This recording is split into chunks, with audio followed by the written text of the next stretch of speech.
that credit card until July hits? Right, yeah. Should we take a For the break on cycle. spending for? Yeah, Yeah, so for the cycle to every catch up. card has a cycle date. That's a good thing to know too. Is know your due date, but you also should know your end date of your cycle, because that's when they start charging you the interest. After that end date of the cycle, call your bank and find that shit information out, or look it on your statement, and it will have it on there. So okay, so just to be clear, when I do pay it off, let the cycle date pass, and then start if I need to spend, then tap into the spending then, if that's the case. Right, That way, it shows positive on the date that the cycle starts over. It shows it counting the positive spot, right? right. So head rush. Mm-hmm. The main thing is never get behind.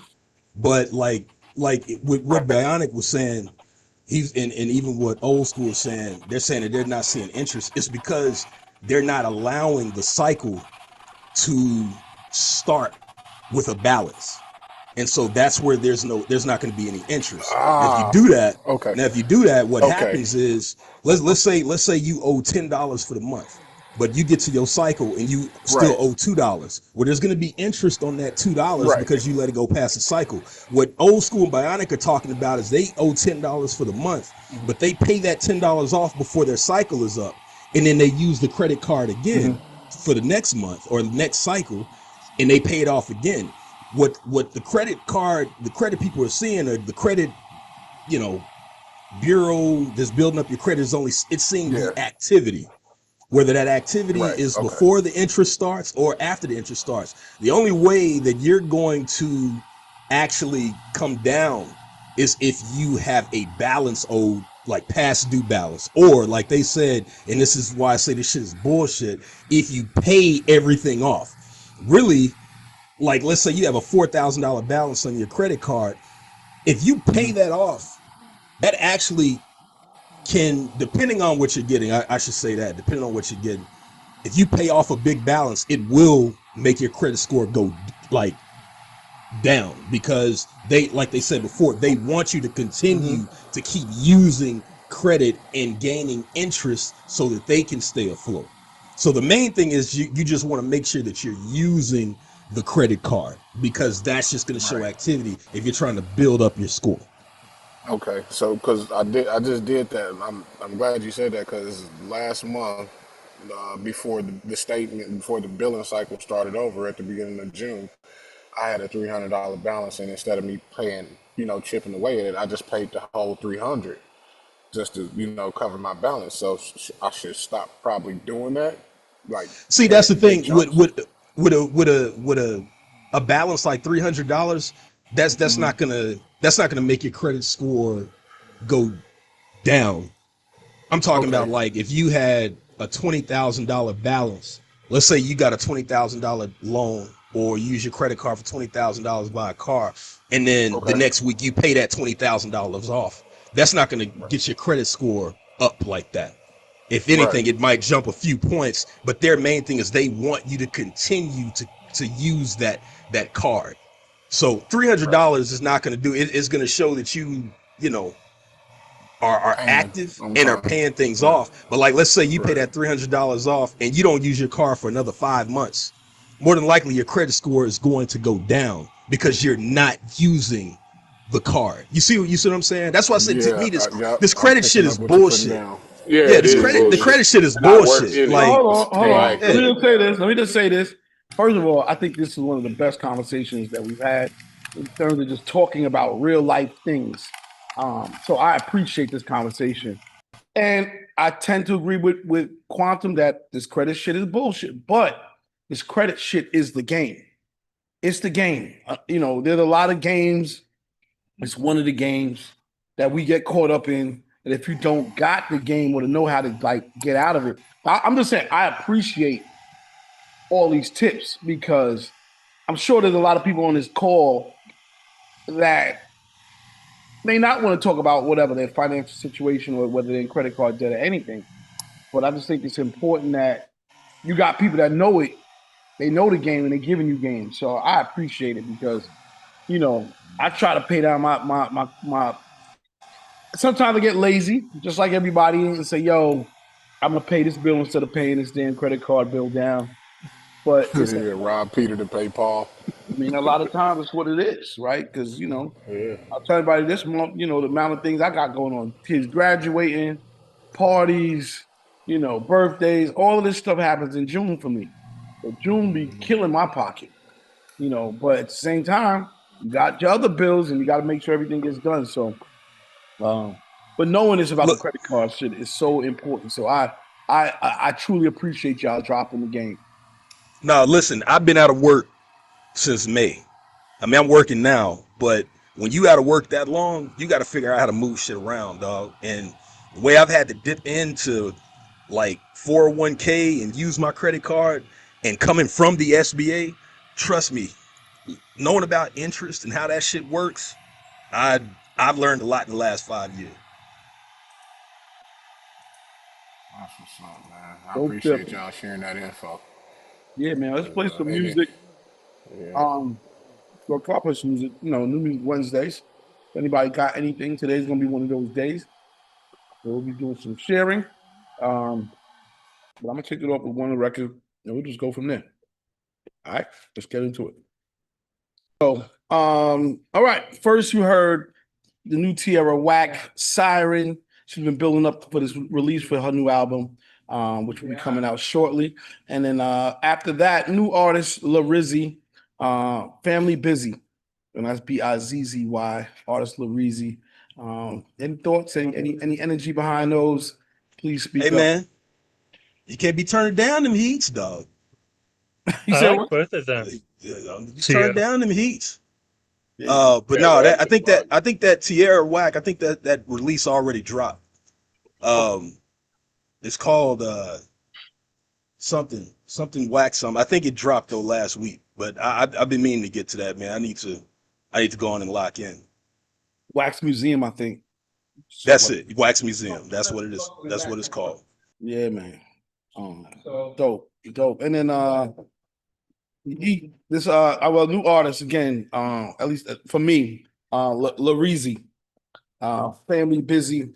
Just something that I heard that I thought was dope. You know what I mean? Just trying to share some things. No, people been mentioning him last couple of weeks, thinking from New Orleans.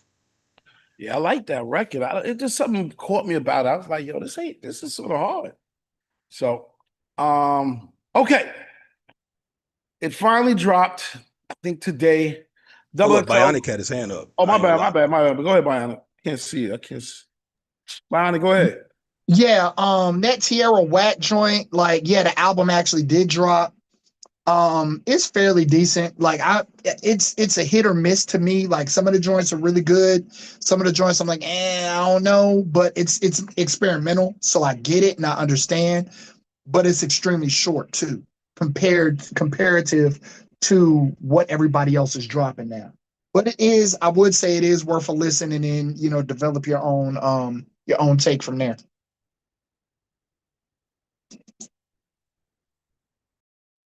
Sorry about that. So crazy you said that because the albums seem to be too long for me, man. It just seems like it's just so long for some of these albums. People are dropping double albums. People are dropping 16 tracks, 18 tracks.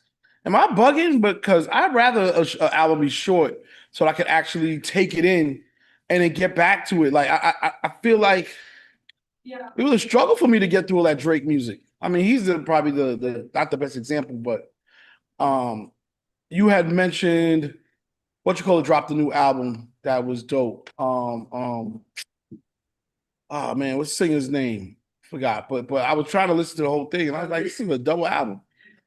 I ain't gonna have time to listen to it today. So I don't know. I personally, I'm on the shorter album side versus the longer album side. Um, uh, Jay Dizzles, what's going on? What's your thoughts? I like Tierra Wax music. I just heard it.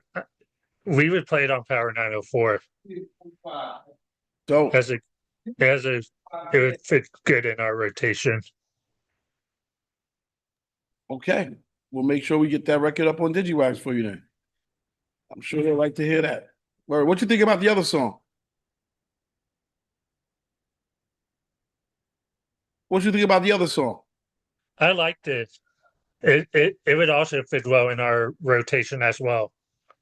Okay, cool. All right, that's what I'm talking about. Brother Remo. Great song. Great song. I love the vibe. You know what I'm saying? Especially the message behind it. You know what I'm saying? Family thing. You know what I'm saying? So yeah, I'm messing with that. We could definitely run it on Power 540. All right, we got some good energy, good feedback, some rotation, some support that matters. DJ Old School, thoughts? Yeah, that Tierra Whack rather was the shit. I mean, it immediately caught my attention and got my ear, and her rap style. And I mean, she's always been underrated as a rapper and as an artist. So to me, the song was short, and then about albums being. I mean, like if you compare albums to the way they were made back in the day, you know, with the vinyl, they can only fit like 10 songs on an album. So an album became a classic with only 10 songs, and you were able to name that album and the songs off that album, but you got an album with 50 songs on it.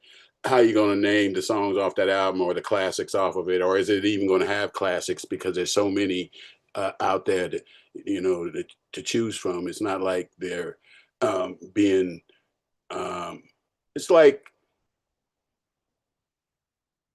if you put too much out there, it's almost like having white on rice. You know, it's just too, you know, where's the difference coming from? It's just, you know, you need to have quality over quantity. So I don't know. But the albums, the songs are shorter these days too. So you got to take that into account for the multiple songs. Maybe they just have so many ideas they want to get out, and you know, sometimes you can't listen to the whole album at one time, but you know, you give it a week, I guess. I mean, but I know Bionic wouldn't agree with that. You know, giving an album a week. You know, if you don't catch your attention right away, you're gonna leave it alone. Most people would, but so, I don't know how to explain these extended length albums that they have now. But other than that, that song was dope. The last one, who was that last one again? It sounded more. It reminded me of Megan a little bit. But that was a who was that? Lareezy. Yeah. Yeah. Family Busy is the name of the track. Yeah, I feel you, man. I mean, it's one of the most important things to do is find time out of your week to actually listen to music, especially if you are in a position you are, if you're a DJ, run a radio station, you're anything that's a higher level of music, you got to tap in, and it's hard, especially when your attention is demanded in a lot of different places. But it's something you have to do. There's no getting around it. So, Remo, did you want to say something else? Just a comment on basically what you was talking about, referring to the albums being so long with so many songs. I think you're right. You know what I'm saying? I think what most artists don't do, they don't give us that time to want to listen to something else, right? And we get them songs, you want to listen to the album, not so many songs, and I want to be thirsty for the next project coming out. You know what I'm saying? Maybe a couple of months down the line, you know, however that may be. And it just seemed like nobody rollout plan be right no more. Yeah, Bruno Mars said something. He said, well, if I can't get you in 9 songs, then I'm not going to get you in 16 or something to that effect. And I feel him. Like, I want to be able to take it in and not get burnt out and not feel like, let me change this whole, let me go back on Instagram and look at reels. You know what I mean? Right. And but not only that, just think about it. Maybe this is why we all saying the albums suck. Facts. Remo. Word. Gary, how you been, man? I've been well, man. Congratulations first. Let me say congratulations on them Knicks, bro. You deserve it. You've been fighting forever for these kids, man. I'm just saying that's super lit. It was super dope. Yeah. Storybook style, bro. That's super dope. Super lit. Man, Thank so you. like I think everyone's kind of saying the same shit. Like basically, I think mostly these artists don't even believe in their music no more. So what they do, they're like, fuck, bro, I don't know. We gotta put a red shirt, a black shirt, a blue shirt, a yellow shirt. We got all this. And in turn, what they forget is part of my listening pleasure is the way they curated the albums. The songs they chose to keep, the order they put it in, right? These things is a lost art. They're like, oh shit, I got 45 songs in the hard drive. I ain't put out an album, just put them on there. Yeah, then guess what's gonna happen, CL? 5 great records are gonna get missed, at least. That's exactly y'all hitting on the head, bro. That's how I feel. There used to be something to the sequence of an album. There used to be something to saying, I want less. I'm going to give you less because I'm actually giving you more. You know, and it just seems like I get a little burnt out before I finish a lot of albums. I gotta come back to it. So it's all good. Bionic, go ahead, my brother. Oh, wait, you know what? One more thing, Gary. Next time, Gary, because Gary's also in not just credit, but Gary's also in real estate and housing. We were talking about that part of the game as well one time, but I want Gary to tap in on the real estate / credit stuff at some point, but he's on the phone. All right, go ahead, Bionic. Yeah, with this album thing, and y'all know I've been complaining about it for a very long time. I saw somebody make a point about Chris Brown. So y'all know Chris Brown dropped his album. Chris Brown had like 28 tracks on his album. If you don't know, Chris Brown just dropped a deluxe and dropped 10 more records. So for a total of 38 records on the album. Now, the guy said, people are talking about, well, will Chris Brown ever drop a classic? And he said, I don't think that's Chris Brown's concern. His concern is not to drop a classic. His concern is to play the streaming game and to try to have as many records on the charts being streamed as humanly possible. And if he dropped a 10-track classic, the way that the attention span is now, that's not really going to translate financially with streams the way that people think it will. So just flood it with mediocre, whatever, go off your name and just keep stuff flooding versus actually putting the quality work in, because quality work is not appreciated. And that kind of made me think and be like, yeah, I could see that, because everybody talking about, well, Drake did his thing to get out of his deal, but shoot, like I said, Chris Brown just dropped 38 tracks. G Herbo dropped his album, dropped a deluxe version, and then dropped the disc 2 to the deluxe version. So G Herbo got like 40 something tracks right now on a joint. So I don't know, bro. It's all weird, but I mean, I'm just saying because what you're really saying is that it comes down to the money. I guess you're saying it's for some people it's the money over the actual art. Because if it's true art, you're gonna put it out the way you want to give your people the best. You want to cut the fat. But the streaming game, you're saying, is I don't care as long as people keep on flipping through these songs, just trying to find something they like, let alone letting it play over and over and over again. I'm gonna get more dollars out of that. Which, how does that leave? Where does that leave us in our souls? Where does that leave us? Just going through an abyss of music trying to find something. And again, by the time you get to it, you might be burnt out and miss the hit. Mike Lee, go ahead.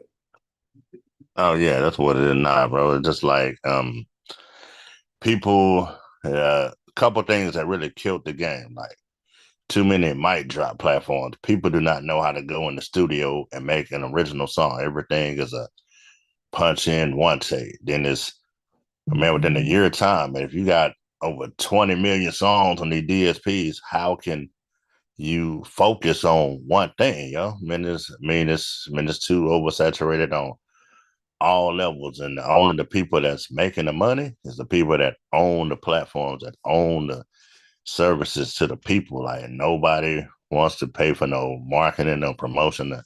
how to build a song to the people. Like, man, I see people drop songs every day. I'm like, damn, this dude done drop, 160 songs in a year, but the people can't recall 5 songs from this guy. Bingo. Swerve, go ahead, man. Man, y'all know how I feel. How do you feel? No, we don't. You need to tell us. What hurt? But CL knows, maybe not y'all, but I talk about this shit all the time. Listen, man, ain't no money in this music business no more.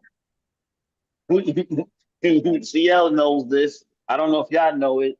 These artists, they know it. That's why they trying to oversaturate music. And as far as Chris Brown, you know, he said himself that he has so much music, he could retire and still drop 10 albums, and none of that music is new music. It's old shit. That's how much music he records. So he can do what he's been doing for years. But as far as his pennies in his music game, a lot of people are shifting that's in the music business, or artists they getting in. That's why the podcasting market is oversaturated now, because as you know, a lot of artists is doing podcasting because they not like Fat Joe just dropped a new single. For him, that's fun. For him, it's fun. I know he still loves it. Nas still loves it. It's fun to them. It's basically, somebody said music now, for the ones that been made their money platinum or whatever, millions or whatever. It's a hobby to them. I heard an artist say that, a big name artist. They said music is just, it's a hobby to me. It's no longer a job, because they're not making the money that they used to make. You know, for these new guys, they think they're going to make millions, and it's hard to do it when you up under another company that's raping you records. It's just taking all your money, and you think you live in a lavish life, but we still in a recession. Everybody's in a recession. These artists is in a recession. People are downsizing. They diversifying their portfolio. They dipping into other things that make money. I mean, some of them love just keep doing it.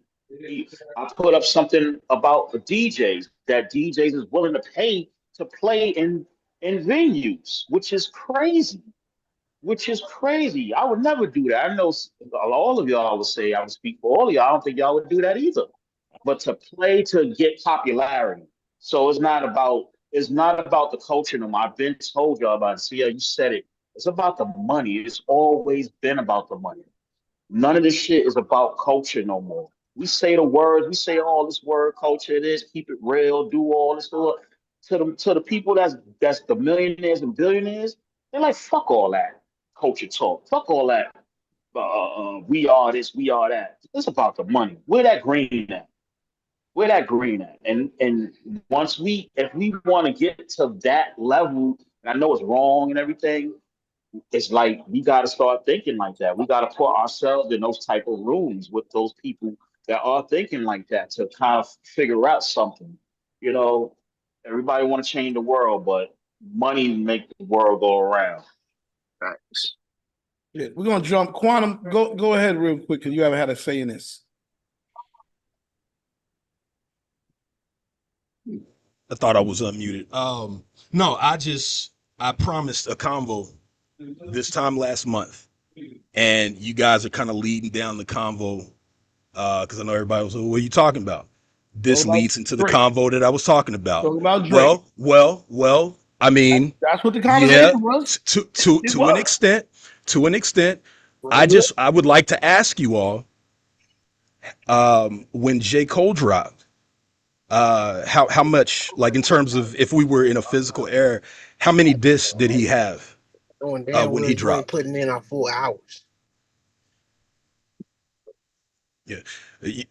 CL, you might have to manage a little bit, but I ask how many discs did J. Cole drop when he dropped this year? Does anybody remember?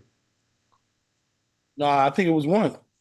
No, it was two, like a 2 disc, four vinyl. It was 4 vinyl CD, 2 disc, 4 vinyl on vinyl, like four vinyls in one day. Got it. How much did Drake drop? Did he drop 1 disc as well? No, I Well, remember he that. got three. He got three different albums. I think the first one, if it's over, It's a if double, it's right? over, yeah, if it's over, well, we know with vinyl, one side can only fit. It's not good to put a lot of songs on one side and the other side for the quality to So be low. Swerve, So so Swerve, I don't because I don't want us to veer off. He yeah, dropped 3 albums, Yep. three correct? albums. Yes, yes. Three. Okay. Yep. Okay. How many albums did Kendrick drop? None. His last album. How many discs was it? I should say. I need to rephrase the It question. was one because he had Okay. the double disc. Was before it was Hmm. Morality, Mr. Morality, and that was a double disc. But the last one was just a single. Okay. What And is it it? only had 12 songs GNX. on it. And it only had 12 songs on it, and it was 45 minutes long. Did he have to play the numbers?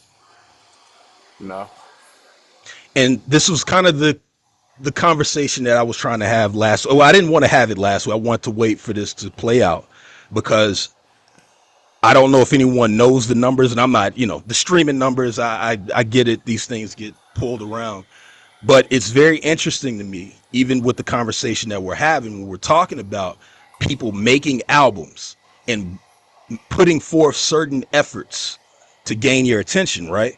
You have a person that put out a 12 song album that was 45 minutes long that sold hella records, Pause. did what it was supposed to do. Generated Meanwhile, 379 million in streams, 319 copies in the and first this week. is this is GNX that you're talking about. Yes, yes, sir. Okay. So comparatively, and I only put this out there for you all to do because I'm not gonna, take over the conversation, but look up the numbers to those other guys. And that's the reason why I say if we really want to talk about these things about who's the artist and what people need to do, the examples are there. You know what I'm saying? Like they're there in real time. We don't have to go all the way back to the 90s. We don't have to do all that. You can kind of see in real time who's doing what. That was the conversation I wanted to have last month, because this guy put out 3 albums to play into what you guys are talking about, just to play into the numbers. If people were that official, you wouldn't have to do those type of tricks. You can But literally put out what you want I to want do. to add Go to ahead. what you were saying. I want to add to what you're saying, and I'll keep in mind, yeah, whoever does the research, you got to look at, okay, digital streams. You got to look at actual sales, meaning digital sales. That's completely different from physical sales now. That with the physical sales, CDs and vinyl, remember those are barcodes. So you got to look at that sales. So there's different ways to equate all the numbers. Now they could be winning on the digital on digital. I mean the streaming. They might be winning on streaming, but we know bots can be played into blah blah blah blah. And then we got people that actually downloaded the actual digital joints.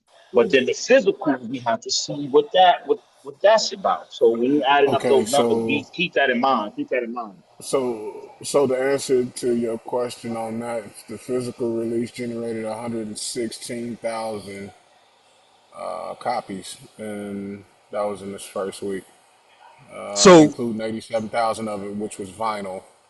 right, because I even have a copy of it, and that's the point I'm trying to make. And I don't know if Swerve was. I think Swerve. I understand where he was trying to make the comparison, but to be honest, even with that comparison, those numbers are still going to come out pretty much the same. And the That thing is, there's certain people that's going to try. There's certain people that's going to try and play the numbers game, while there's other people that are going to put out their art. Be confident. Let me say that in all caps. Be confident with what they put out, and it's going to do the numbers that it needs to do. This was the convo that I wanted to have last month. I'll let you guys take it now. No, this is a good conversation. Let's hold right here. A lot has happened today. In addition to this, obviously, the new freshman 41 album just came. I mean, the freshman 10 album just came out. I want to play a song. We're gonna come back to our first guest. Shout out to DJ Quik. I see him in the building. Look like he's walking. We're gonna get into the mix. Let's play a song, come back. New Music Wednesdays. You know how we get down. Conversation's always lit. Check this joint out, y'all. New Music Wednesdays, we are back. Shout out to that record, man. Quantum, what's the deal with that? Okay, so that's the record I wanted to play last week. That is Eric the Architect with No Doubt I'm in Love. Eric the Architect, I think he was the producer for, is it the Flatbush Zombies? That whatever that crew is that's out there in New York. So obviously it's a different vibe right there. But the reason why I wanted to play that for the DJs, that I wondered if they would play something like that in their sets.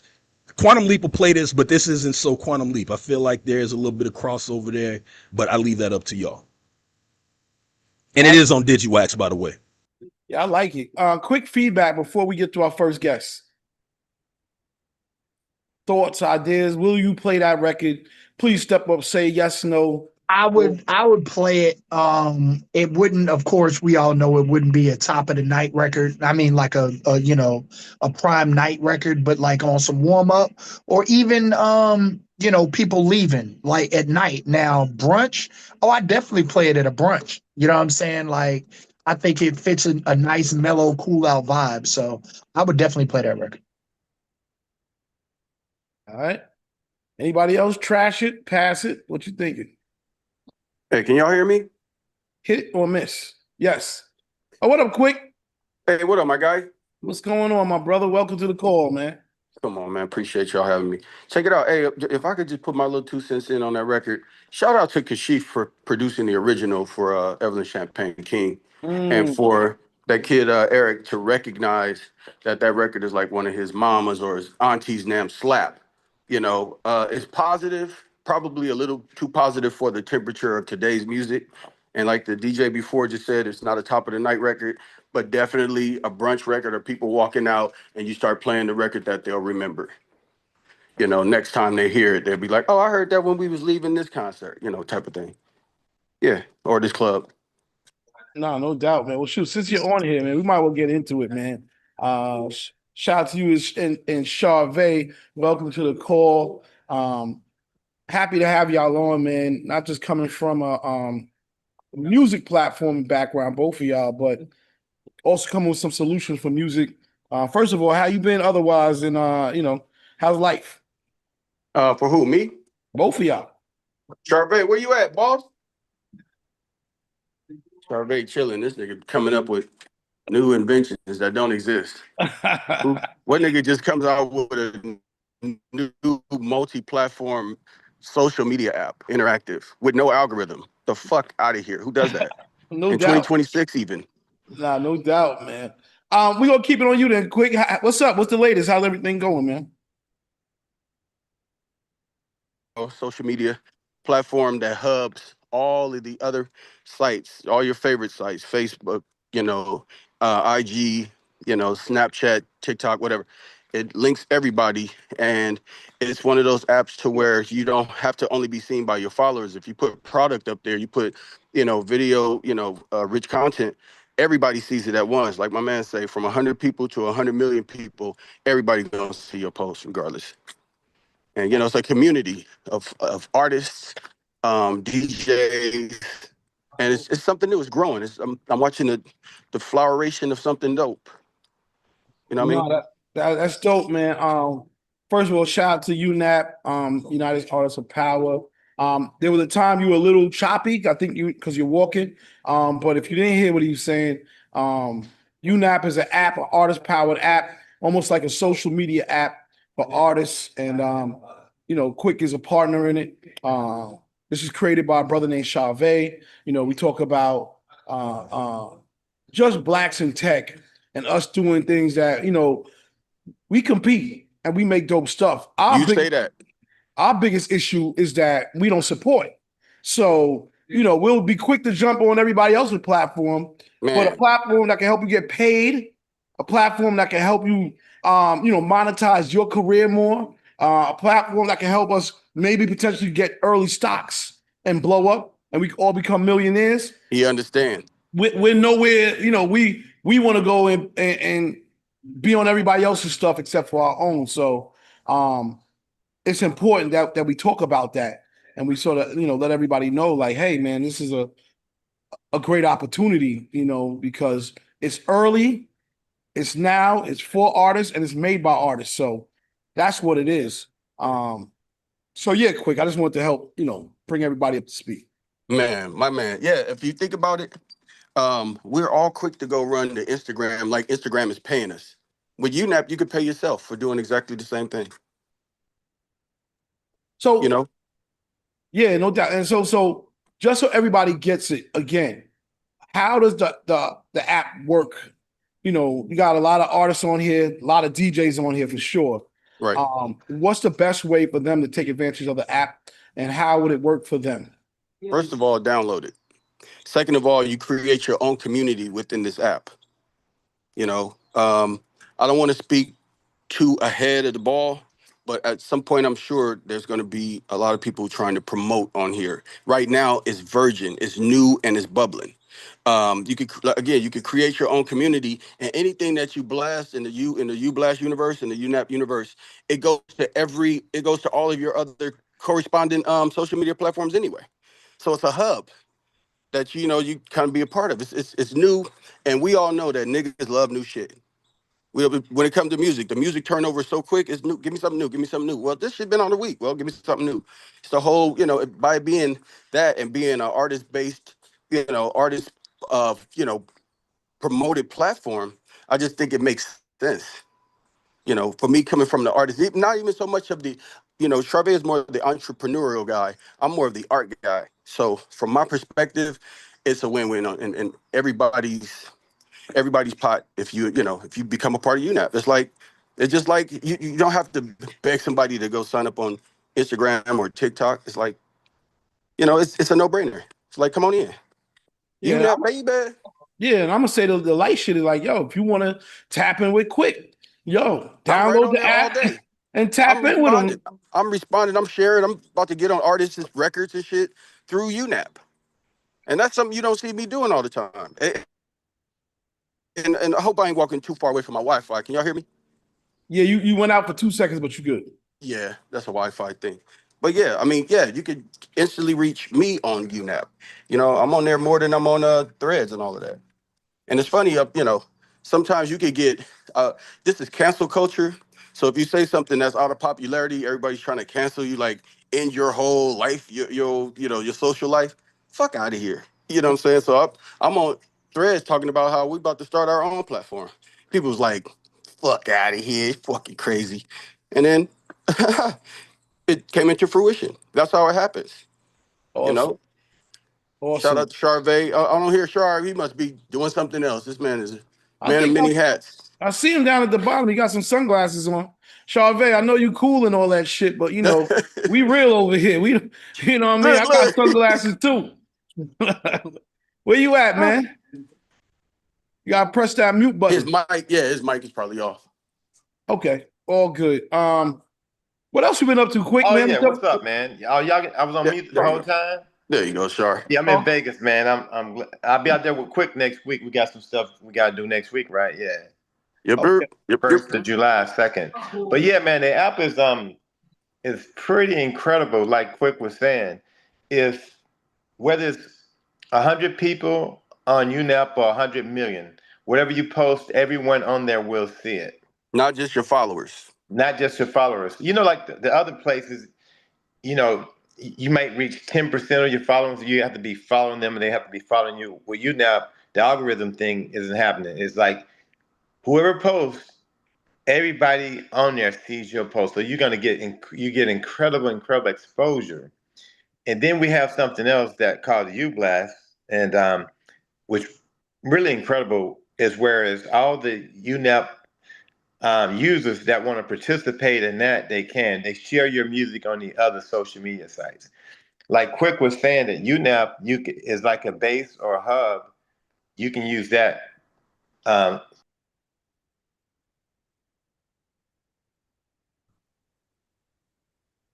think we lost Charvet. Oh shit.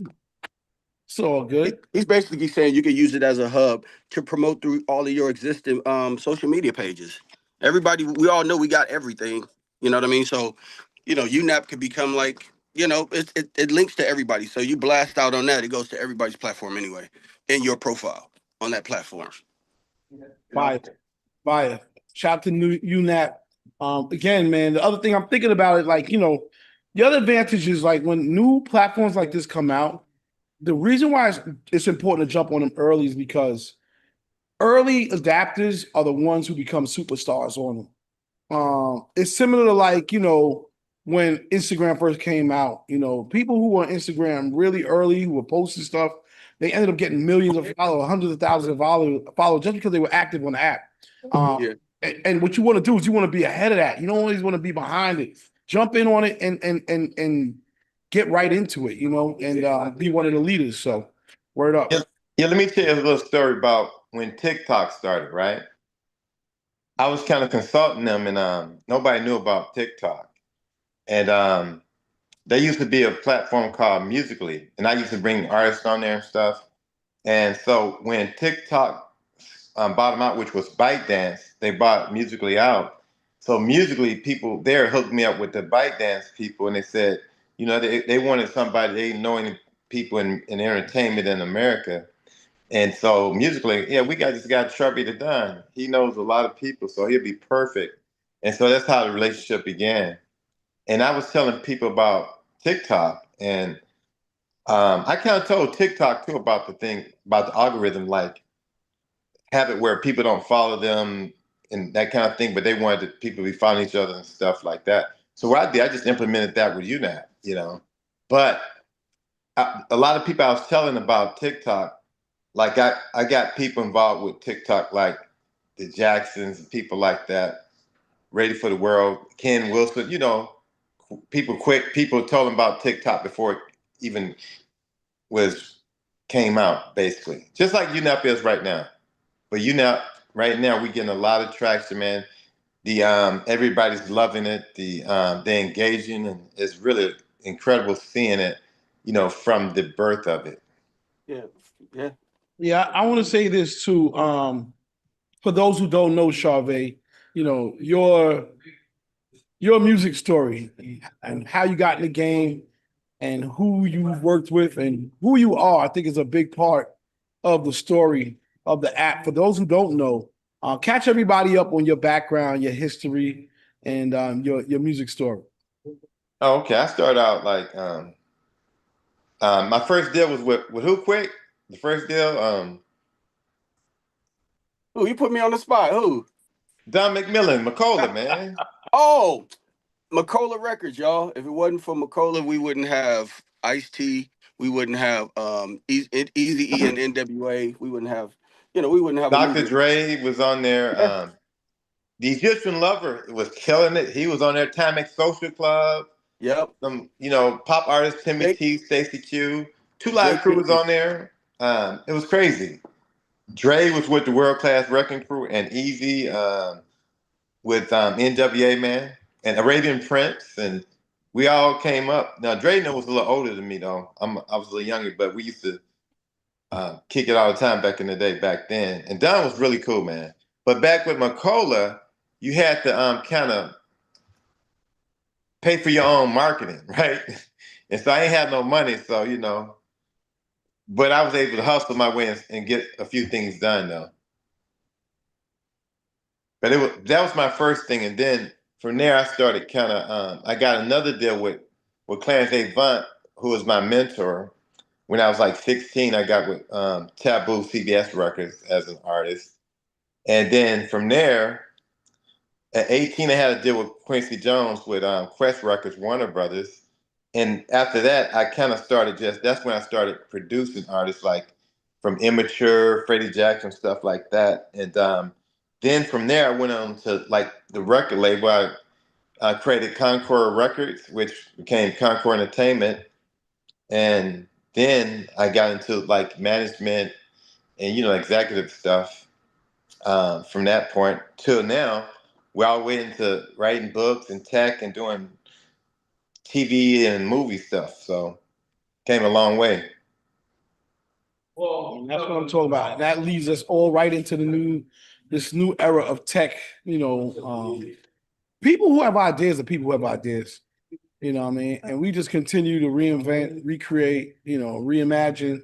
And what was the catalyst to sort of give you the idea to create this platform? Well, for me, being in the industry so long since I was like 15, and seeing how the majors pretty much dominate all spaces, all areas, and I wanted to kind of the conception of it was really to leverage the playing field, you know, because even when it comes to like radio or the streaming game, the indie artists and indie labels are left behind.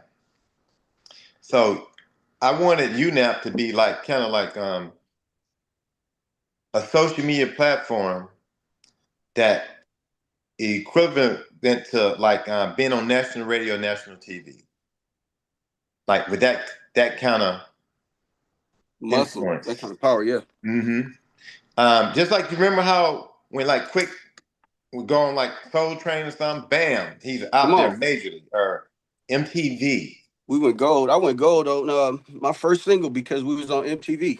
Exactly. So UNAP was kind of designed like that for mass exposure. And we did a trial run like 3 years ago on using Instagram and Facebook, and we had got like 300 artists really quick in a couple of days. And back then, you had to kind of sign up through the website, the United Artists of Power website, and it had to be vetted. But everybody started sharing like everybody's stuff on UNAP. Like we had, imagine this: I had artists that, like, say for example, Stitches. He had 1.5 million followers. When he posted stuff, my wife, she had 2 million followers. When certain people, some of them had 100,000 followers, some had 10,000, some had 1,000, some had 50,000.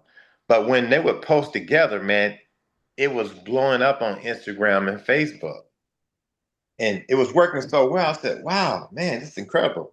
And then I had no idea about getting an app or making a social media platform. But that's kind of how it happened. People were like, this should be an app. And I was like, and then I looked into it, but I seen how much those apps cost. I was like, oh, man. But I decided to do it anyway. I decided to do it in 3 years ago. But I had so much opposition trying to do this. It was so much. Oh my goodness! It was like in my career, this is the toughest thing I ever had to do. And, I got books out right now. The art of the music business. I have like shows out like Welcome to the Creek that's on streaming apps right now. I got Concord Entertainment with Sony Distribution. I manage artists. I do catalog deals. I got another tech company people don't know I own. But this by far, I got the energy drink with T-Pain, that thing called Good Game. But this by far has been the hardest thing I ever had to do. That's real talk. Real talk. Real quick, Quik, I'm gonna throw, gonna pass you the rock real quick, see what's going on, especially since you shouted out the Knicks, you know what I mean? Knicks Nation over here. What you been up to, man? You in the studio. We see you up in the studio, B. So we gotta come at you, man. You know what I mean? Oh, somebody did ask, what does UNAP stand for? Somebody said United Artists of Power. United Artists of Power. So no, old school, it does not mean that. It means United Artists of Power. What? Somebody trying to be funny? Yeah, that's my man. Old school. Old school.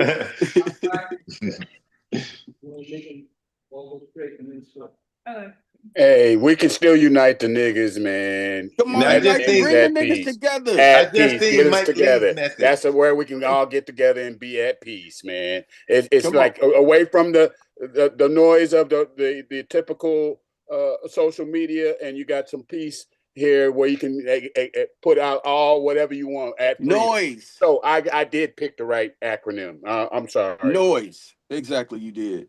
Now, what's up, Mike Lee? I see you on there, Mike Lee. Y'all see Mike Lee, what he said?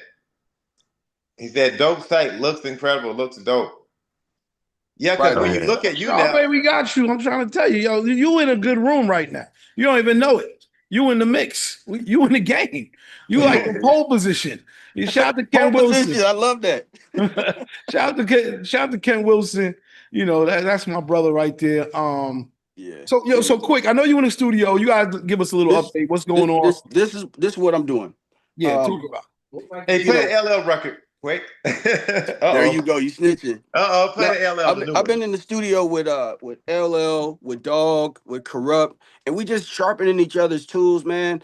And you know, trying to be still who we are without selling out and taking the, you know, the trap beats and trying to get down and further. It's like there's still a story for a motherfucker my age to tell that is relevant and easy to listen to and listen to more than one time, like we have the tendency to do. So basically, I'm just over here reinventing the wheel, boss. Look, I'll show you. Let me give you a little walk around.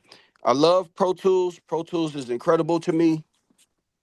But if you don't have this thing right here, this motherfucking thing, suck a dick or something. You need this.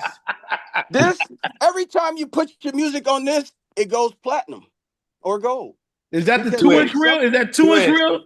2-inch, baby. Yeah. That's a 2-inch reel. Let's go. In real life, I'm over here still pulling out tapes, baby. Yeah. I've been working with LL on this, bro. We've been getting emotional because it's our real, that the feeling comes off the tape. It gives you the chill bumps. It's a chill bump syndrome. It's just what it is. The amps on this motherfucker, bro, those shits are incredible. There's amps on them, the tape app. They call them tape op apps. Fuck yeah, man. This is this, you know, I got my own. I don't have to keep running into these white boy studios and they have the weird little goofy, overzealous fucking second engineers and runners. Yeah. Disrespectful motherfuckers in other studio rooms. And your time is don't up. talk to Your you when time y'all is up. meet in the kitchen for coffee. Fuck that. I brought my shit home. That's right, man. I love it. No, I love it. I got man. diffusers. I got fucking tape shit. You know what I mean? I'm modular. This is called inline. I still do inline motherfucking mixing. So there's a sound that I'm staying true to. I did the Pro Tools shit. Nigga, I never plaqued in Pro Tools except with like YG, my nigga, helping mix that shit. And that had to go to tape. Because Young Jeezy was like, hey, Quik, hey, give me some of that analog shit. I'm like, I got you, my nigga. I took that record and put it on tape, and that motherfucker came out with, was knocking on everybody's door, nigga. That shit was loud and clear. Now you So talking real shit. Now you talking that real shit. You know what I mean? Getting back to real platinum, sound. nigga. Y'all ain't going platinum on Pro Tools, blood. I'm just not. Paru, blood, I'm not going platinum on Pro Tools because it sounds like everybody else. It's all the same fucking GAW at the end of the day, and everybody's working. It's just how clever you can be under absolute zero because there's nothing above zero in digital. So you can't get real warmth and dynamics. That motherfucker goes up to plus 20. Plus 20 decibels. And y'all know the difference between the red and white wires and the XLRs, the RC and X is just a whole different thing. Yeah. You want minus 10 or plus 4? Give me plus 4. That shit is concert level. It's arena shit. I'm an arena baby. Yeah, shout out to DJ Tariq. He's co-signing everything you're saying right here in New York. He's like, right yo. on. Come on, Tariq. Yo, I used to live in Chelsea Village, son. Say what's New up to York, Quik, son. man. New York. I used to live in Chelsea Village for 2 years. Peace and blessings, King. How are you? What up, boss? I'm good. I'm excited about, you know, I get excited when I get to talk about tape machines and shit. All right. And I following you. I got my masters. What's up? This is Tell the old Charbet, man. I got my copyright. I got my master tapes. Quik is the name. Way Too Funky. Yes. My gold and platinum selling records. Yes, Listen Quik to this owns shit. his stuff. That's All another 2 thing inch? we do too. All 2 He inch? owns his stuff. Nice. This is the old man, Sly, Slick and Wicked talking. I'm saying. Look, check What's this up, out. Sly? Oh no! Oh, man, look at that. I see. Yep. I'm loving it. I'm loving it. DJ Quik, look, my brother. I'm glad to see. I ain't seen you since Joe Jackson's Funeral. repass, but Yeah. absolutely, man. But I'm glad. You know, I've been looking at this, man, and I'm saying I'm so glad that it's coming back. You know, I used to go over in McCullough right there on the corner, and I'm glad to see this coming back, man. You know, and you know, because the sound, you cannot beat that sound. Okay, it's magnetic. There's a science to it. Magnetic means attractive. Absolutely. You're attracted to the sound. Absolutely. And in Pro Tools, there's no attraction. It's not tangible. You can't feel it. Absolutely. You can't feel it with the faders, you know, lining the tape, man. It ain't going to work, man. You know, and no kind of way. I was there before all of this I stuff started. tried. Absolutely, absolutely. You And were I there mean, before. You saw the transition. I saw it all, man. We Sly Slick with Quik, we celebrate 56 years of still doing it this year, man. 56. 56 years. Come on. Absolutely, man. And I'm glad to see this coming back. I got tears in my eyes, man, because I thought this was lost. I'm loving it. I'm seeing it, man. Nigga, I'm seeing the Studer. We can me and talk about this all LL, day. me and LL been in the studio.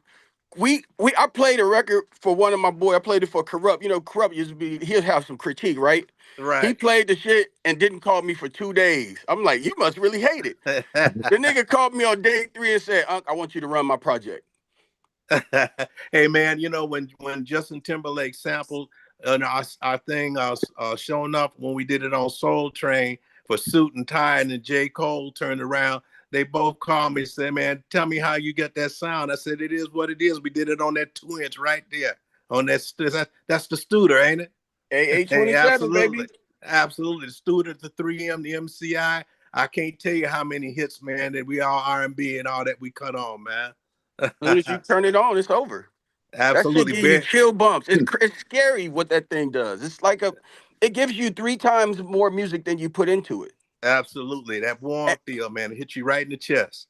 And Pro Tools takes out 10% of your music. Hey, man, takes it away. The first time when I went to Tokyo, man, I worked on that SSL board, and they was bringing, remember the little digital magnetic tapes they had? I said, man, I can't feel this, man. I can't feel it.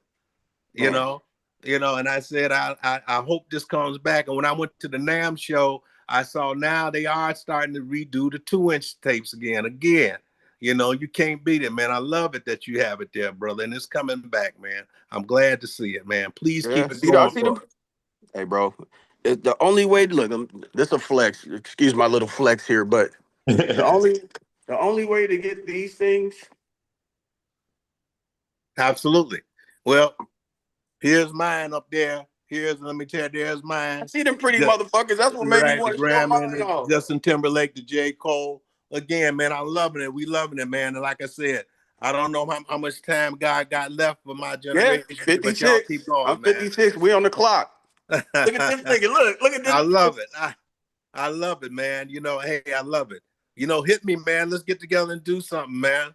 Easy, bro. Pull up, man. I got 12 hours for you. We still do 12-hour blocks. I ain't mad at you. Bring a tape, or I'll order one. Hey, bro, you gotta see hey, me and LL had tears in our eyes, bro. This is so ungangster.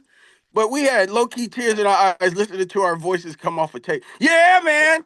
Come on, man.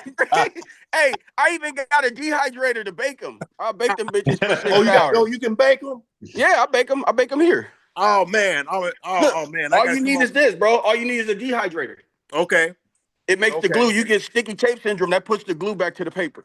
Okay, cool. Yeah, because you got 30 days to transfer them, man. And I transfer them here. I go channel for channel. I'm inline. So I just print them right off of the tape, 24 tracks, right into Pro Tools. So this is one of the blessings of the call, because sometimes you got to let people just talk and connect. And watching y'all connect, this shit is hilarious. And it's just like, it's TV. So I appreciate y'all just going back and forth, because y'all don't know, y'all just talking. So it's great for us. But I mean, when I see this again, man, my mentors was the OJs. The first time when we signed with Paramount in 1970, 16 tracks was still in. Wow. All right. And us and the OJs, man, because who was in my neighborhood was us, the OJs, Bobby Womack, Edwin Starr. That was who was in my neighborhood. And we only had 16 tracks. And when we signed to Paramount in 1970, they only had 2 black acts. They had us and the Pointer Sisters. And we went into 16 tracks and cut our first tune, man. Okay. Whoa. You mean ABC Paramount Records or ABC?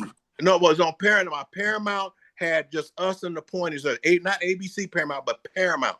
It was right before they stopped the label and just went back to films. But the last 2 black acts they had was us, the Pointer Sisters.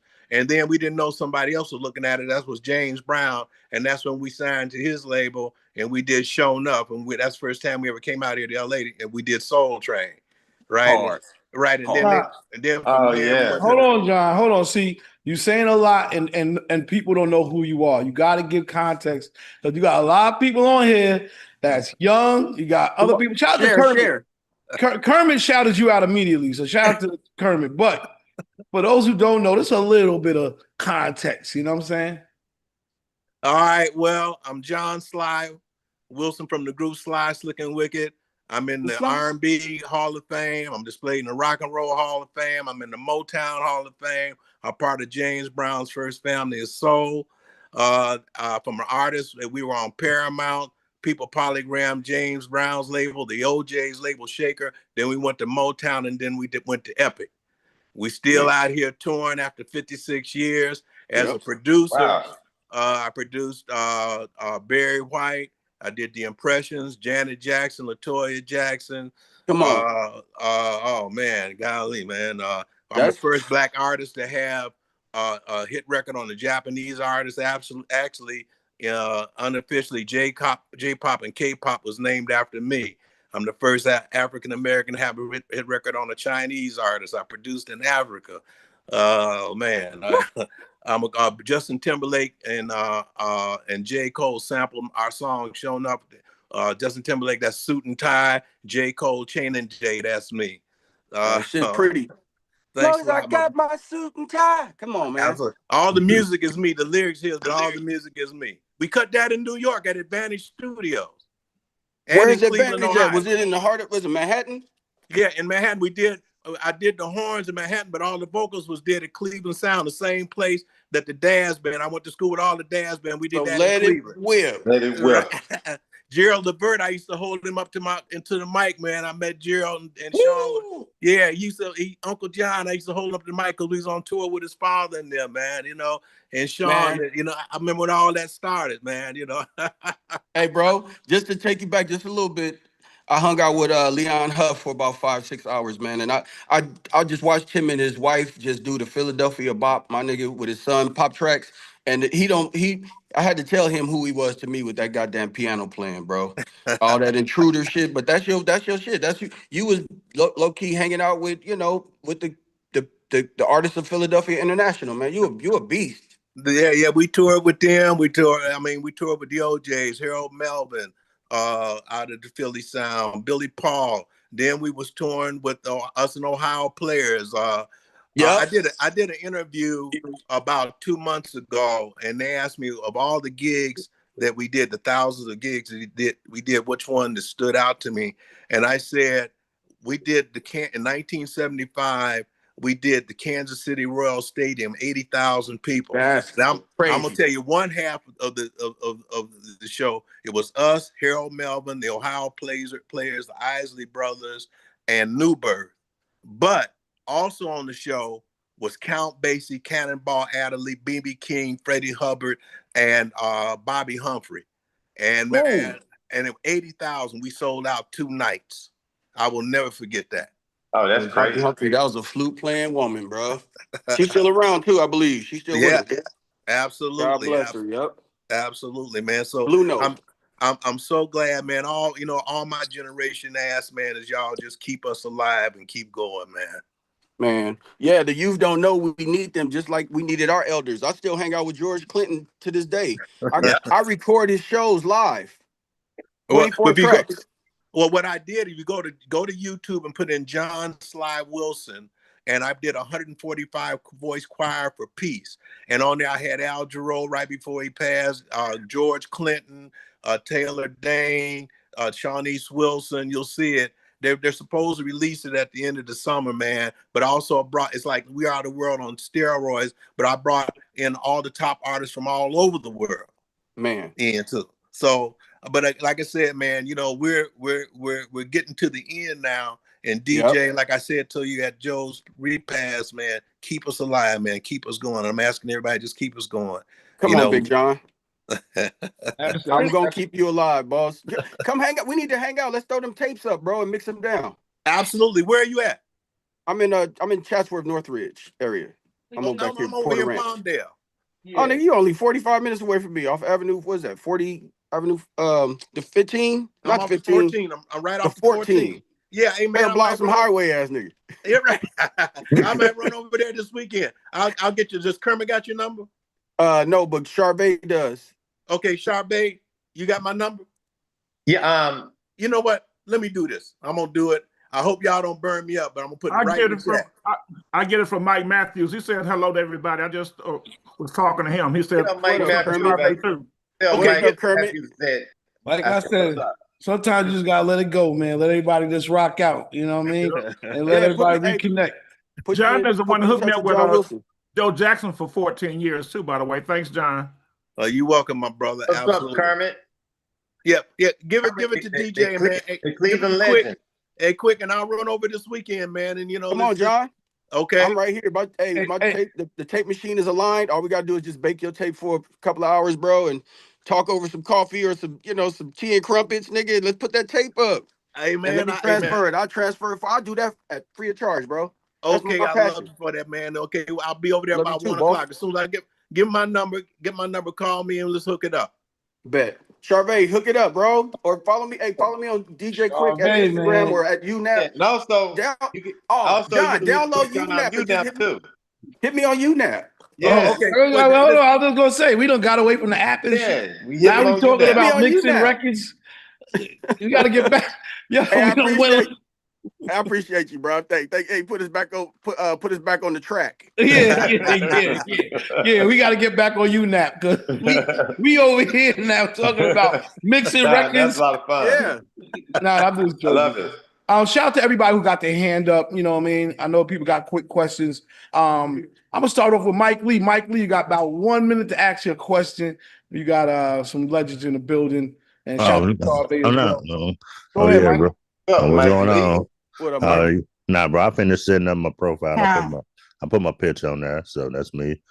So man, Quik, man, we've been banging since back in the day, man. I am Quik as a name. I still feel like that. So man, Scanless is still one of my go-to records on that album. Thank you, bro. I just talked to Patty Austin the other night. Darius McCrary put her on the phone with me, and I told her that I sampled that record, and I sang it back to her, and she was like, she's so New York, she had a thick New York accent, bro. But if it wasn't for her, you wouldn't have Scandalous. That's all for her. That's enough for me off of her Havana Candy album on Creed Taylor Records. Like, that jazz shit. It was some jazz shit that was for niggas, man. That was like, it was high.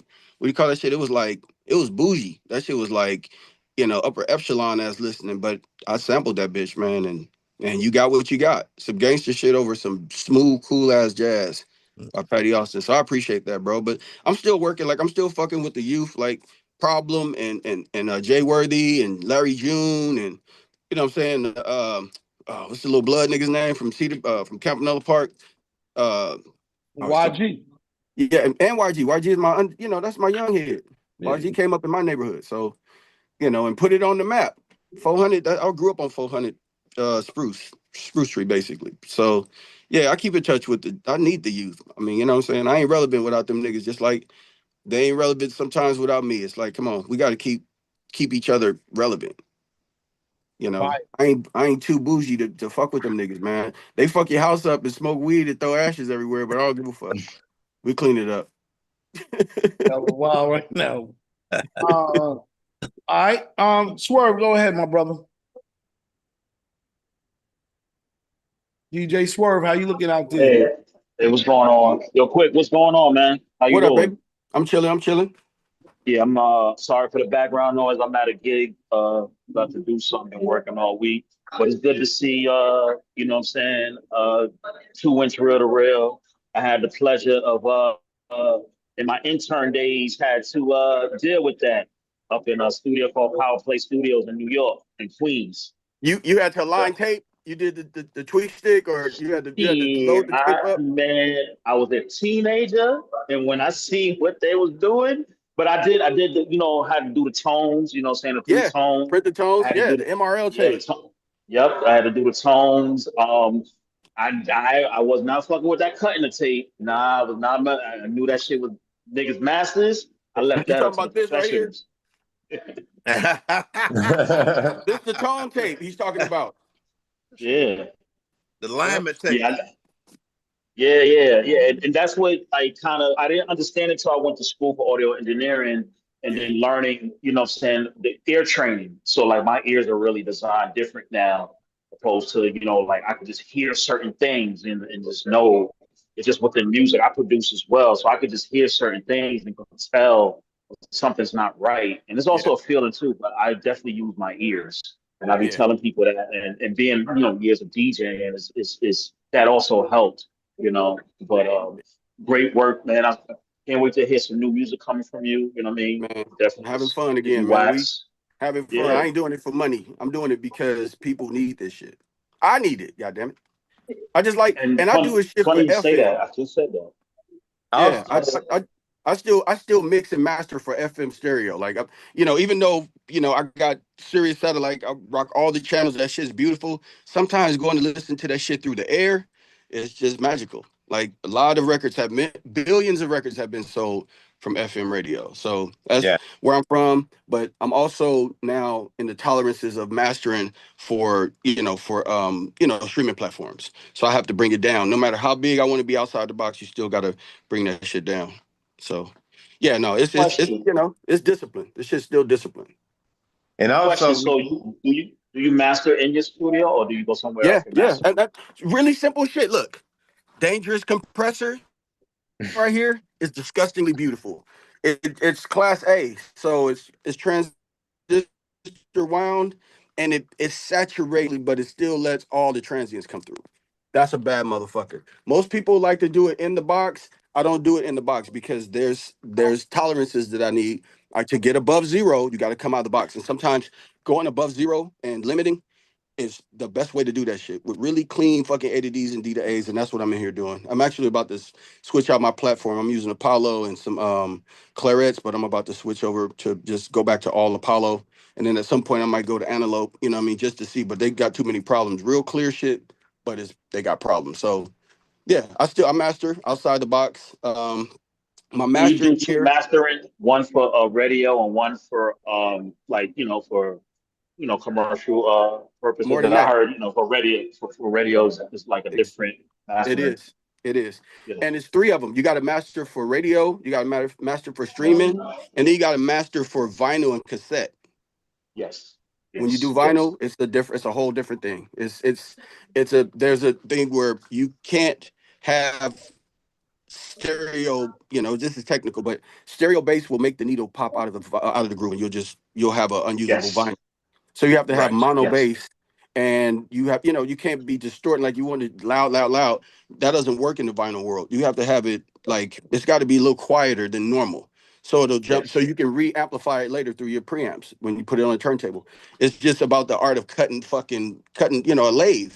You got Yep. to have the right, you got to have the right level and the right amplitude to master for vinyl. So that's a whole different thing too. And the sample rate has to be double because you want to, 88.2. You got to send like an 88.2 to vinyl. I mean, you can Right. do 44 ones, but it sounds a little flat and undynamic. But if you do 88.2, you can just get more. You get more of the air. Right. And then you remember you had the dubs too. So You had with the metal center, the metal dubs, and then the Mhm. plastic on the top, and that had to be at a certain level to cut it in, and because you had to use the microscope with the lay. exactly. Come on, Right. talk that shit. Look, John, no. Come Yo, on, Quick, it's a man. pleasure, man. I'm gonna let everybody else get their questions off. Hopefully before I leave this, or if I could be in a room with you and I could just Come absorb. I on, just want to man. be, I I will. want to Hey, be at bro. bulk and absorb. While You we know what I on mean? this earth, speak it into existence. Hit me on UNAP, and you can pull up to my studio. I'll pull up to your studio. Like I like doing that. I like doing that, but I don't like being around a whole lot of people. I'm a little older and I'm a little, just a little more seasoned. So I like small studio sessions. I don't like the big parties no more because they get a little uncontrollable. So like you, maybe one of your homeboys pull up. That's what's up. And I book studios to do this shit. I've been like teaching certain people to do this shit. Like, because what good am I keeping all the secrets? Like, I don't want to die with the secrets. Like, y'all should know how this shit works, how to get emotion, how to make a record sound like Steely Dan, Asia, Christopher Cross sailing. Them shits. Like, that's what I'm on. Or loud, like Mama said, knock you out, Def Jam shit. Like NWA's first album, and their second album for that matter. It's magic and all that shit. Well, yeah, just like Quik is saying, you know, and I'm loving him saying this because you know he's learned from the masters, and I Yes, I learned. did. You know, the OJs taught me how to lay harmonies. Barry White taught me how to lay tracks, and Joe Jackson and them taught me the business. You know, and that's all I'm saying. To just keep passing on. It's not here for us to hoard.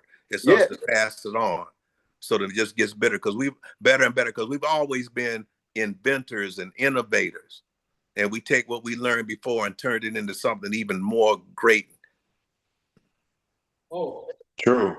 I love Man, it. this is one of my favorite motherfucking DJ Zooms, bro. I've been on a lot of them with the hardcore, with fucking Gray Street and them all them niggas. This one right here though, this is the shit. Cause I'm learning from the OG on here, bro, and from the and sharing with the young heads and the dope DJs out there, man. Keep putting them vinyls on them motherfucking. Keep putting them vinyls on them tables. Keep putting them motherfucking. Look, this is the shit I use now. I use where my shit at? Like I got this Rain. So I use the Rain, and this is I modified my own 72 and put a platinum record on there. Yeah. Keep spinning vinyl, man. Keep playing MP3s, whatever it is. Just keep the music playing. Don't let it stop. If the music stop, we all die. Yeah, absolutely. You preaching now, my brother. You preach. Real quick, we just got a couple more D skills going. You got 1 minute with DJ Quik, John Wilson, and Charvet. D skills, what up? What up, Quik? What up, Playboy? Man? Like, man, I've been a fan of you since Born and Raised in Compton. And, man, thank you, bro. And the other joint you did, just like Compton. Finally got man. to lead the CPT off the other. Hey, I wrote that record while I was on trial in Denver for a riot that Second to None them started. Oh, yeah. Shout out to Second to None, man. Yeah. Them brothers. My man. I got one question, man. I'm yes, gonna wrap this up. What was it like working with the DeBarge brothers? Because the Hand in Hand record, I like that joint off the Rhythmalism album. My nigga. And with Tony too. Like, bro, it was, you know how you be starstruck, but you try to play cool? Yeah. Because, you know, my sisters and them wanted to hump them niggas, you know? My future wife was in love with them niggas, right? So I'm like, damn. And then I did a show at the House of Blues, 96, and El DeBarge was there. So they introduced me to this nigga, bro, and I'm like, nigga, do you know who you are, right? I built with him. I was like, hey, come to my house. I'm having a party at my house in Woodland Hills, Digital Underground there. He's like, all right.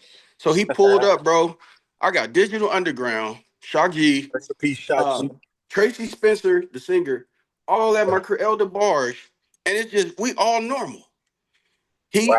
But whenever he got on the piano, this ain't no gangster shit right here. Whenever that nigga got on the piano and start playing, and you listen to him sing and play, I don't give a fuck how gangster you are. That shit bring tears to your eyes, cause he played like all this love and loved me in a special way. And when he played, look, I'm getting chills thinking about it. He's that dude, man. Think about it. He was hired to replace Michael Jackson at Motown. They was the new Jacksons. Just to keep it a whole fucking buck. And El DeBarge is the Michael Jackson of the DeBarge family. Yeah. We was Joe Jackson Productions. We were on the 7th floor. DeBarge was on the 9th floor. Motown was on the 18th, 17th, and 18th floor. And BMI was at the top at that time. I remember that building. Yeah, that building was on 6255. Sunset. Yeah, 6255 Sunset, the Motown. Yeah, it was on Sunset. Wow, crazy. Yeah, no, it was fun, bro. And that nigga brought me the 2 baddest bitches I ever had in my life, and I fucked them raw, nigga. TMI, but yeah, they got it. I mean, these bitches look like movie stars. I'm like, how the? He's like, go ahead, baby. His voice is high pitched. He's like, go ahead, baby. She for you. All right, shit. I went in there, nigga. I raw dog that motherfucker. She left me too after 2 times. One time when I lost it, man, I got on the elevator, man, and who got on the elevator was Vanity. And oh Vanity, my God. Yeah, man. I shot every line that I knew, man. Hey, that was all our fantasy. I was going up to the office with Vanity going up, and then what's the other girl's name? Jasmine Guy coming down. Dope. That's hard. That's hard. That's bodyguard hard. Hey, DJ Skill, yeah, man, I hope that answered your question, bro. And I'm working on new music with LL again with Snoop. We just trying to build something that's dope and Oh, yeah, continue man. I put them. can't wait to hear that. I'm trying to get them back to tape. And me and like again, me and LL, me and CeeLo Green is on tape together. Oh, yeah, And this shout out to nigga, Lil we got Green, this one record of my called favorites. Bitch. Pretty Mob, one of my favorite groups, man. Come on, bro. I fuck with them niggas, bro. Heavy. Like they came out here to get my sound because of Quik is the name. Hell yeah. The Organized Noise, they came to Skip Sailor, Shit Sailor. They came up there and because that's where I did my shit. But yeah, I Yeah, fuck rest with in peace Gift to Goody. Rico. I fuck with Rico Suede, man. Rest in peace. Rico Wade. Yeah, man. Peace. But yo, man, I just want to say, man, you a legend. I respect you. I love MC8 too, man. I know Yeah, I y'all love was him out the too, way bro. back in the day, We but friends now. y'all good now, man. We It's be good we to be see going to y'all doing. weddings together and shit, wearing suits and shit. Yeah. Shout out to him. Yep. I just wanted to tell you, man, you a legend. Shout out to Mr. Wilson. Shout out to your man that's on the call and Charvet and Suave.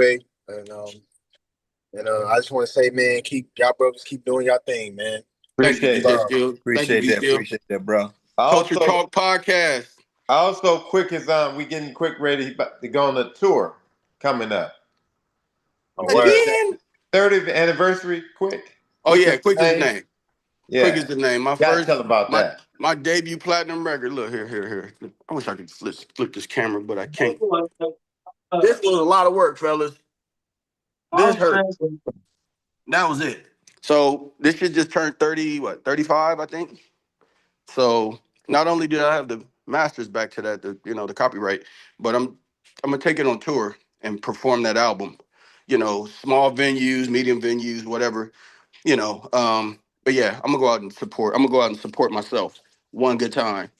Let people, the people who bought that record as kids, the people who party with it that ain't here no more, and they relatives come. I just want to entertain everybody with my first album and other joints too. But we're gonna rock this Quik as the name. One more good again while my knees still work. And no, you straight, man. If I can do it, I know you can do it. Come on, man. Yeah, man. I've been hanging out with Lakeside too, bro. I've been hanging out with Mark Wood, and them. We've been performing together. Yeah, we did. We've done a lot of gigs together, man. We still touring. I'm officially old school. Ain't that a bitch? No, Slash Looking Wicked, we're gonna hit some of them backgrounds for you too. Come on, bro. Yeah, absolutely. Yeah, did you hear me on the piano earlier? No, I just came in. Oh no, John, I was playing you was talking, I was playing Intimate Friends behind you, my nigga. Look, hold on, let me see if I can do that. No. You see that? Yeah, I see.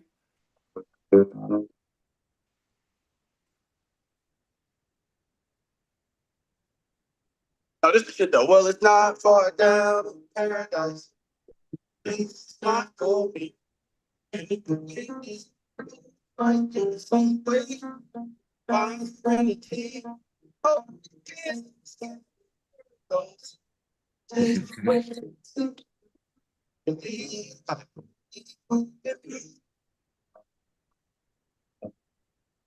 not fun.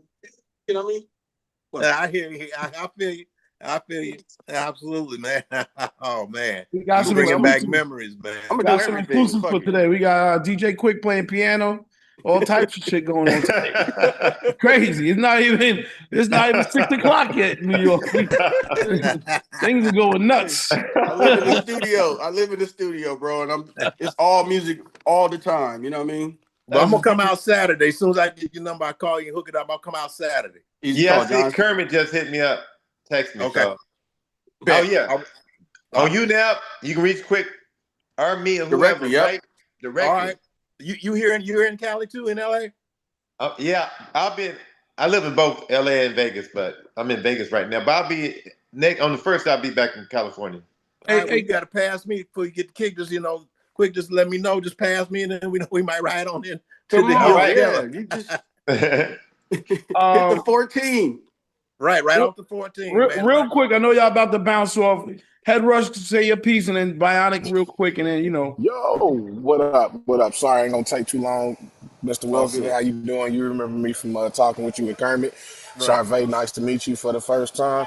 DJ Quik, my brother. My nigga. My big brother. Hey, yeah, man, definitely. Like said before, been tapped in since the '90s. I was a youngster when music came out. It was one of them albums that I snuck in the house, and my mom found out I had it, and she was like, "Yeah, that ain't gonna happen." And then she heard Quick's Groove, Changed and everything. she's like, "Hey, that's pretty nice. Well, who's this?" I Hey! said, "Remember that DJ Quik tape you took from me?" She said, "Yeah." I said, "That's DJ Quik. That's Quick's Groove." All that to say, when am I gonna get a Quick's Groove album? Come Everybody, on, hey, man. We got my enough of them. my mother, rest her soul, used to ask me for that. Um, and my thing was, it's a lot. It's not as hard as you think, but it is a lot harder because those have to be records that you can rap to as well, and then you have to be Hmm. disciplined enough to not rap to them. So I got to make the hottest beats ever, jazz them out, and then put them out as a collective, as a quick groove jazz album with 10 songs or better. I mean, I could do it, but the people I used to love doing that shit with, like Robert Bacon, like, he moved to, Hmm. North Carolina, so I don't have access to him. I like the young cats that I play with right now, but it's that's a daunting task. That's a lot. That's a big ask because we gotta create funky jazz that you could actually dance to too. No, I It's Man, you gotta can be do it. it's gotta be like daz, like disco You daz. the It gotta be you are that shit. It the gotta be smart and young.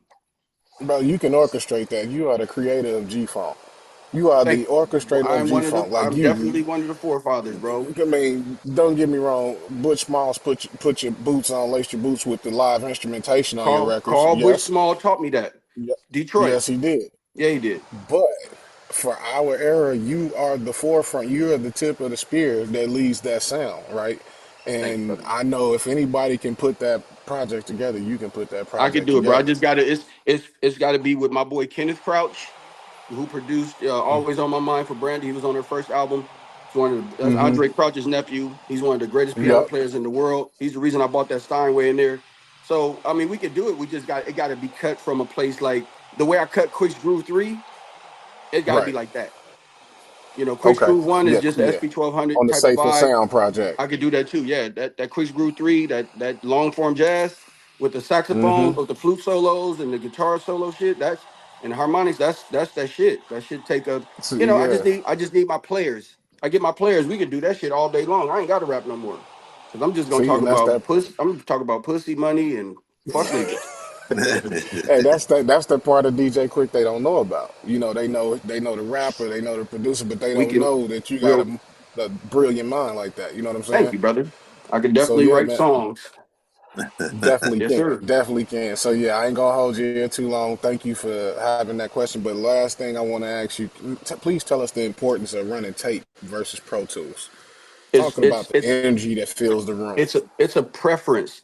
Pro Tools, it's the one of the greatest automating. What do you call it? One of the greatest editing, fucking peripherals that there is. It came from film. Avid was a part of film. You know what I mean? And Pro Tools wasn't even meant to do that. It was meant for editing fucking film. And somebody decided to take the video part of it away and just put it in studios as a replacement to tape because it made it easier. You didn't have to wait to align the tape or that extra 30 minutes. People just wanted to get in and they wanted to go home. It was so people can take that vibe home because studios were still ridiculously expensive then. I mean, $2,100 a day. For the best studios and for the cheaper, more decent studios, $1,000, $1,100 a day back then.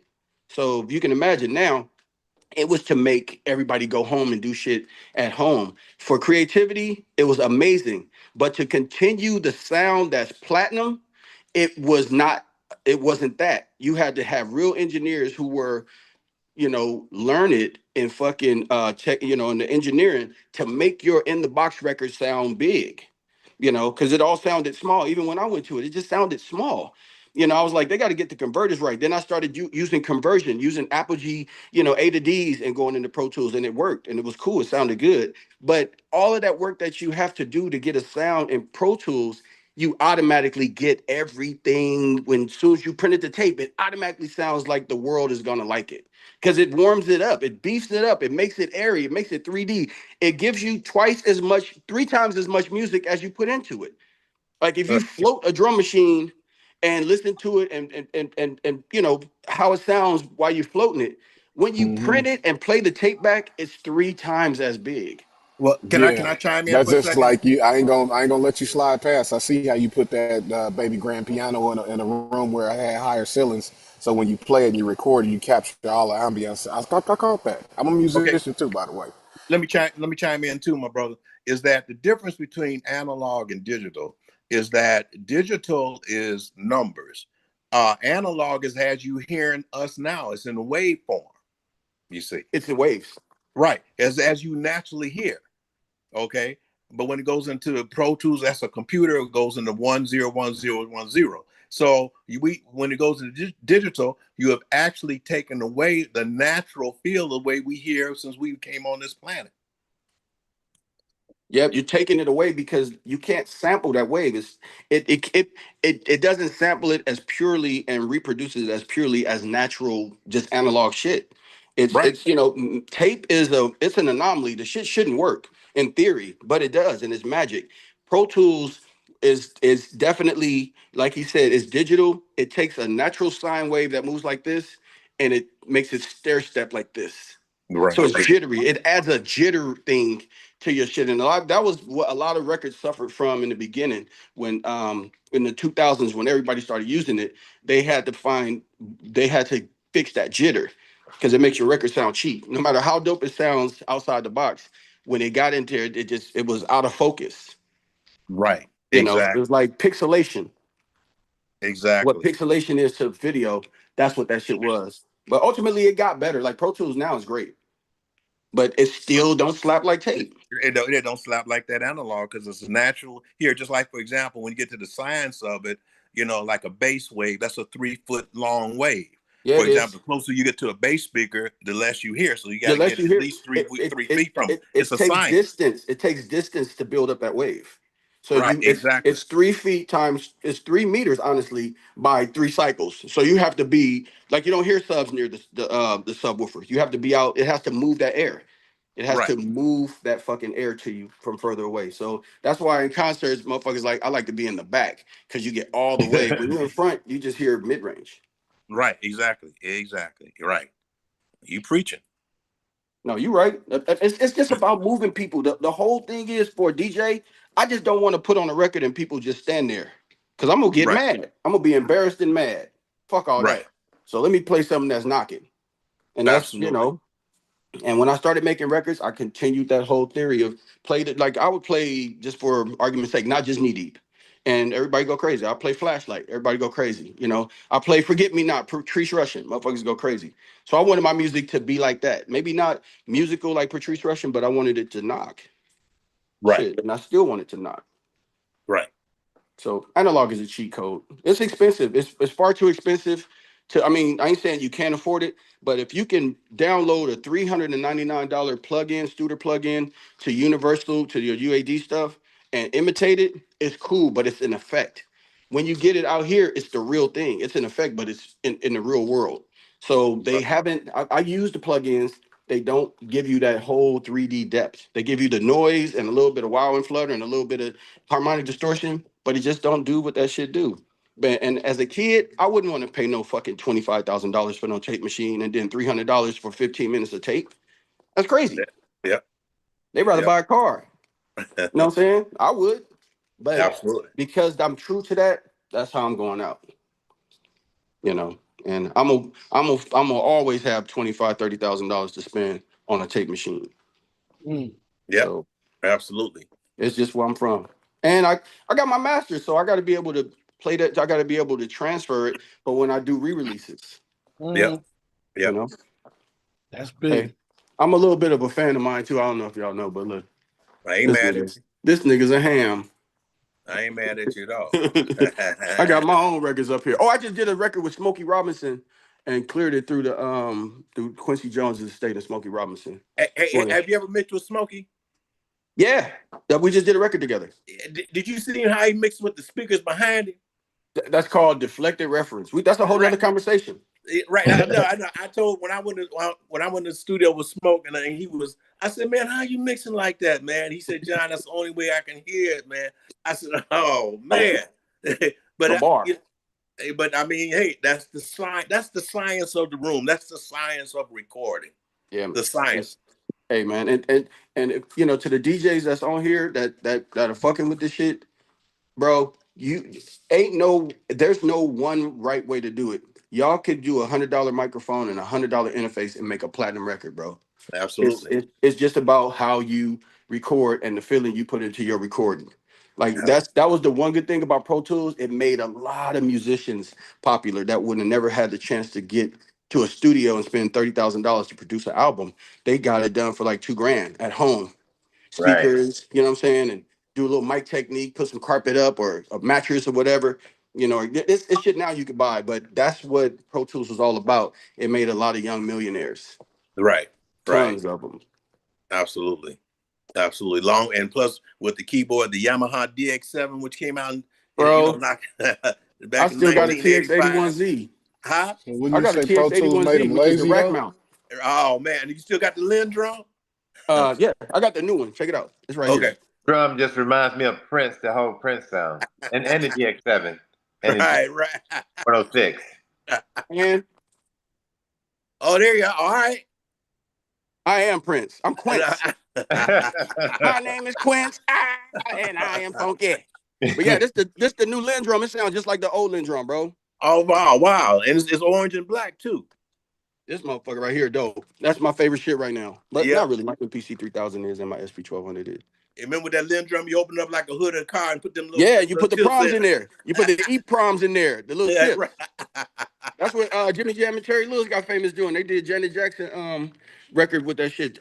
Control with that fucking Lindrum. Well, I don't know if you knew. You know, original producer of the Control album was me and Jesse Johnson. I'm not gonna do this.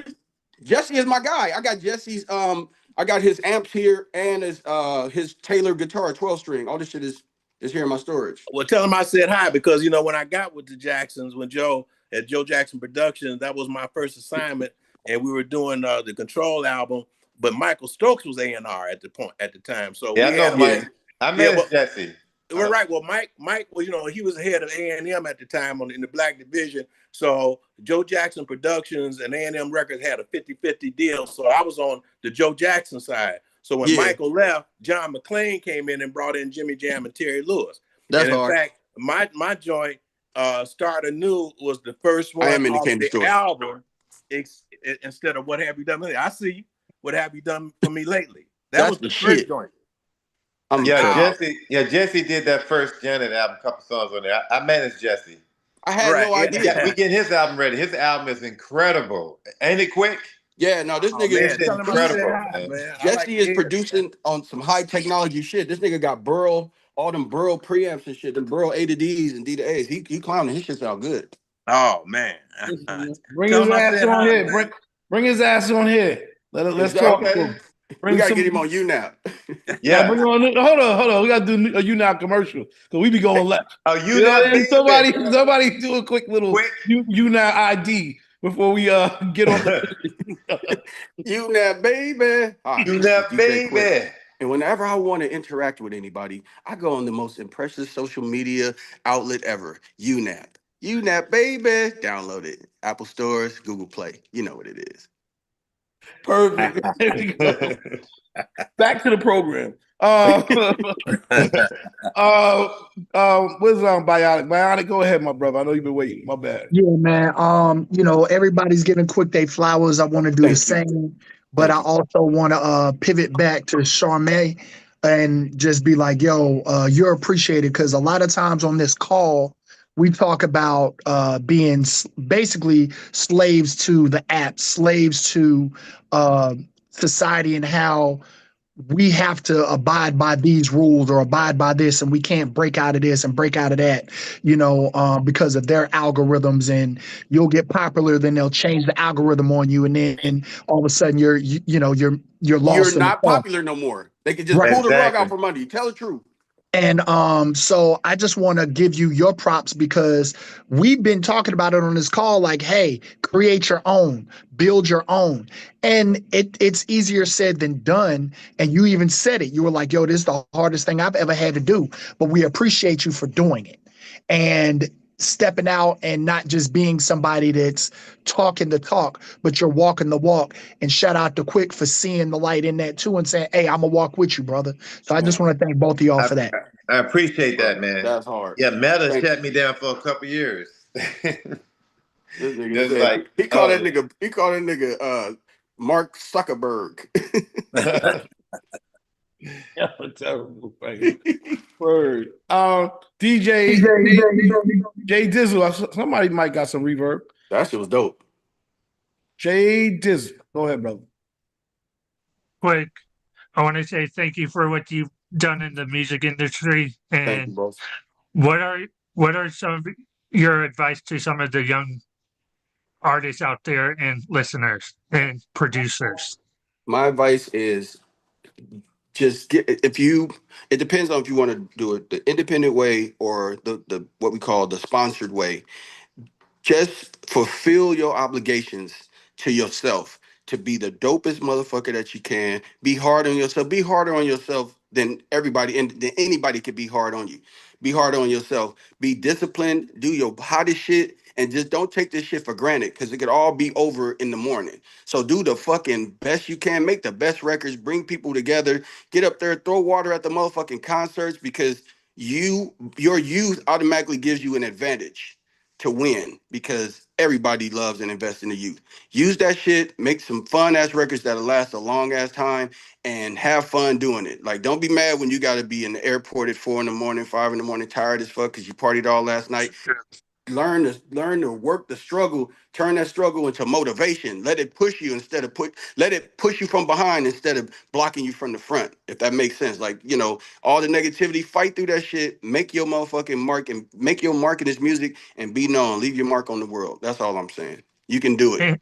And can I add something to that, young brother, is that like James Brown told me when we got on his label, show business, 10% show, 90% business. show business. That's how you.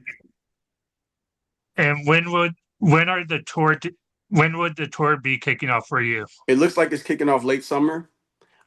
Basically on the West Coast to start, and then I'm gonna move back to the Midwest and then ultimately back east and south. All right. If you make a stop in Atlanta, love to come out and Hey, support. ATL, baby, my nigga. Are you kidding? Nigga, Atlanta is the reason I'm based popular. in Atlanta. Atlanta, look, our careers all jumped off during Jack the Rapper and Freaknik. So shit, we was having so much fun in Atlanta then. I couldn't believe what I was seeing. Them was some beautiful asses in the back of them guys. That shit was it. Jack the Rapper, the BRE. The BRE, Black Radio Exclusive. Yeah, no, hey, Atlanta made me who I am, bro. I ain't gonna hold you. If we need DJ drops for like our radio stations, how can we get those as well? Follow me on UNAP. I got you. Download it. Download the app. I got it. Listen, and give me the tools. Give me the opportunity. It's hard to find me on Instagram. Like you'll be lost in a bunch of haters, like noise, as they say. But directly right there on UNAP is where I'm at. All right. So, all right, we're gonna go to real quick. Kermit, go ahead, real quick. Alexis and oh shit, we got a shout out to my man Gary Archer. All right, we got 4 more, and then we're gonna let y'all go because we actually got our next guest coming on soon. So let's go quick. Go ahead, Kermit. No problem. Thank you, sir. I just wanted to let everybody know how small the music industry is. Now, I met DJ Quik way back, I think it was in 1991, at the Stofers on Airport Boulevard doing the Urban Network Conference. Yep. And everybody was there. Like anybody that was representing this set, everybody was there. Was no problems, no headaches, no nothing. It was the awards thing out in the hallway. I think I saw you even talking to Eazy-E at the time and other people there. Everybody was getting along. And Ken Wilson, I've been knowing forever. And of course, John, I've been knowing him 50-something years, John Wilson. He's from Cleveland. I've been knowing him forever. But yeah, the Urban Network. And also, just to show you how small it is, I met Warren G at that vinyl store in the Valley that people be going to before I even knew he was Warren G. Scott Galloway from Urban Network introduced me to him and said, "You want to meet Dr. Dre's brother?" I'm like, "Yeah, cool." We was over there. And then, as you know, Dr. Dre used my friend's song, "I Want to Do Something Freaky to You" by Leon Haywood to do that song. Eve Jam. 20th Century Fox. That's the Eve Jam shit. That's exactly. So just to show you, and even I think it was I can't think of the DJ name, came to Leon's funeral to give the family a plaque thanking them for that situation. But that just show you how small the industry is, And then of course, even now, like somebody mentioned about, like you mentioned about these apps, I'm suspended on Twitter. I don't even know why. I don't even be posting it. I'm suspended. So I Come to definitely you now. understand that. Shout out to Charvet, shout out to Mike Matthews, the digital radio tracker. And I see Brittany's on here. I'm gonna say not Brittany, Alexis Bria's on here, and her record is doing good on there. Thanks to Yale, and I'm done. Just want everybody to know how small this thing is. Come on, Kermit. Hey, Kermit, that was funny because at that same fucking urban radio, that was the Urban Network. I think it was the next day, Ice Cube now got in there and told that motherfucker up. He was, hold on, let me get back. Come on, jump back in. Get back in. Get back in. Quit playing. Speaking of Ice Cube, I remember the fight up in New York at the New Music Seminar with Ice Cube and yeah, them niggas tore that bitch up. wasn't Two Live Crew there that night too? I wonder. Yeah, I think they were there. Hey, Quik, I just put put my number in your thing. Bet. Right. Say less. Okay, but yeah, I think Two Live Crew was there that night at that Urban Network thing. Man, that's when that shit, man. Profile Records had me up there, bro. That everybody was coming through there. That's what I mean. 1991 was an incredible year. I'm not just because I went platinum, but it was like NWA just came out of their thing. With the fight, motherfucking Chubb Rock was popping. I Got It Made, and it was so much Digital Underground. Everybody was buzzing. We was.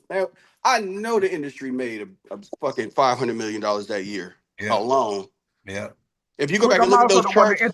I'm also the one to introduce Bone Thugs and Harmony at the Easy-E at the Sheridan Hotel there off of Airport Boulevard at one of those conferences.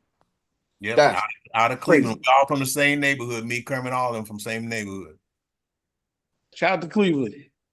St. Clair ass niggas.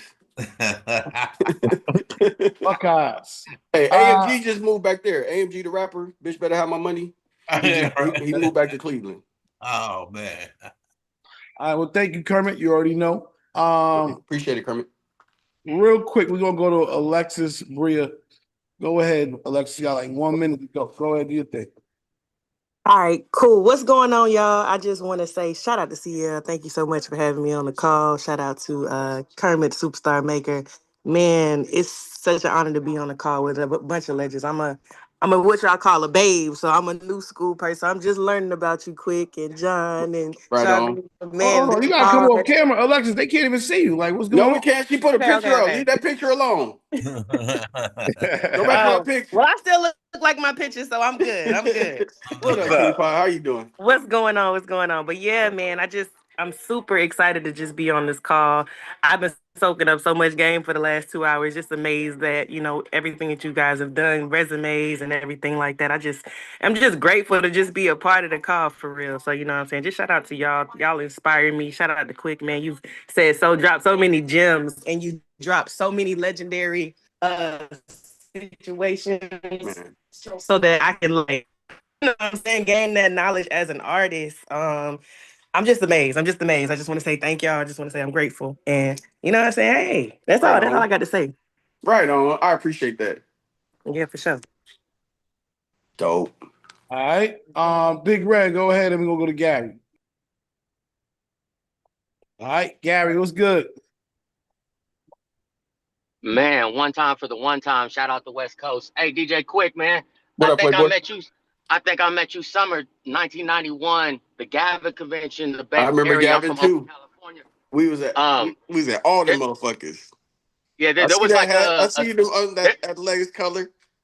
I mean, like they could take the A's out of Oakland, but they can't take me out of Oakland. I'll tell you that. Period. So I'm just saying that at the time I was a young, inspiring artist, man, and someone from the West Coast, man. You really showed a lot of deliverance of the way you approached it, and it was really dope to see, and it helped birth me and my brother's career. My brother, from that day forward, my brother runs KMEO 99 for like 25 years. Now he owns the pop station in the Bay Area. I done grew up to manage the Bay Area's biggest artists ever. You know what I mean? Like I met you. You know, I met you again through Little D. Our management, Oh the yeah, Fat Deal, Little Daryl D out of Reed. Oakland. Daryl Yeah, Reed. Yep. and you're super cool with my wife D-Ray, the photographer. Bing, bing, bing, bing. Hey man, she got some pictures of me, nigga. When Michael Jackson died, I was like, don't ever put them out, nigga. I was so hurt. I was blacking out live, nigga. I was like just getting drunk and smashed because I was supposed to be on that tour. This is it. I was gonna open 10 shows, and when Mike died, I flipped out. But she held me down. She's like, look at you. She I'm like, talks oh, I'm. about that. She I talks said, I'm. about how you were real excited about that tour about to happen. That was Yeah, crazy. The that timing shit. wise, man. That shit hurt me so bad, bro. I was like, I didn't get excited about nothing else after that. Cause that, I fuck with the Jacksons. I fuck with Randy. We shoot fucking pool together. I fuck with Janet. I got checks with Janet name on it, bro. Doing remixes and shit. And again, when I ran into her at her pops, like we given her icon awards at MTV, all of that. And I said all that to say, damn, I just got off track thinking about the goddamn Jacksons. What was I talking about? The weed just hit me.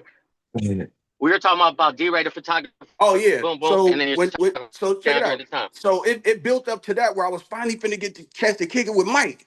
And we've been in the studio together in fucking Westlake, but he was so secretive you couldn't talk to him. He made, security made everybody turn around when he ran through. We just turned around and look at him and shit. He didn't want to. He was shy like that.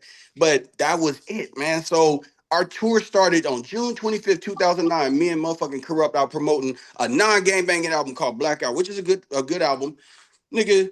While we doing the sound check, they start playing Michael Jackson radio songs on the radio back to back to back. And I'm like, hell no. And my security stutter. This nigga said, I'm like, why they playing all these Michael Jackson records back to back? This nigga said, he was looking at Twitter. He said, Quik, Michael Jackson is, I said, don't say nothing, shut up. I called my mother at home. We in New Mexico. I called my mom at home. I said, hey, moms. I said, is everything all right in LA? She said, hell no, baby, everything is fine. Everything's good. Michael Jackson died, though. I said, Mom, I'm going on tour with him in 2 weeks. On July 9th, Mom. Yeah. Rest in peace. Rest in peace. Rest in peace, Big Mike.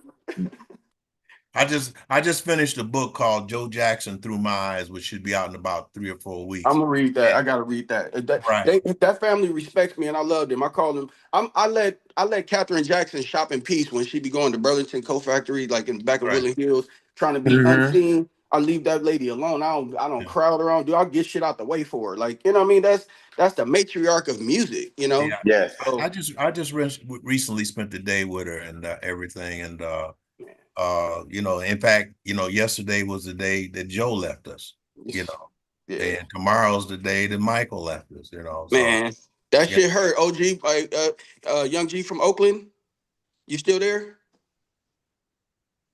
I'm here for sure. Yeah, man. Hey, bro, Camille, y'all the first people, your brother and them, y'all was the first people to play my record ever. Born and raised in Compton, broke on Camille. On Camel, we should call it Camel. Yeah. So you spit it Camel, baby. Yeah, y'all broke my shits. And then Theo came down here. He left there, came down here, and took over 92.3 to beat, and we had a blast. But I'm always in Oakland. I go up there. I do Yoshi's. I do a residency at Yoshi's at the end of the year. I see you all the time with Daryl and with Hammer, all that shit, like outside. You know what I mean? I just want to pay you respect in front of everyone and say, man, you're making us look real good out here, baby. Thank you, bro. We got to smoke some of that Europe when I get back up there, too. For sure. Zah. Smoke time. Big Red. Big Red, what up? Big Red, we with you. What's happening? All right. Big Red, are you there?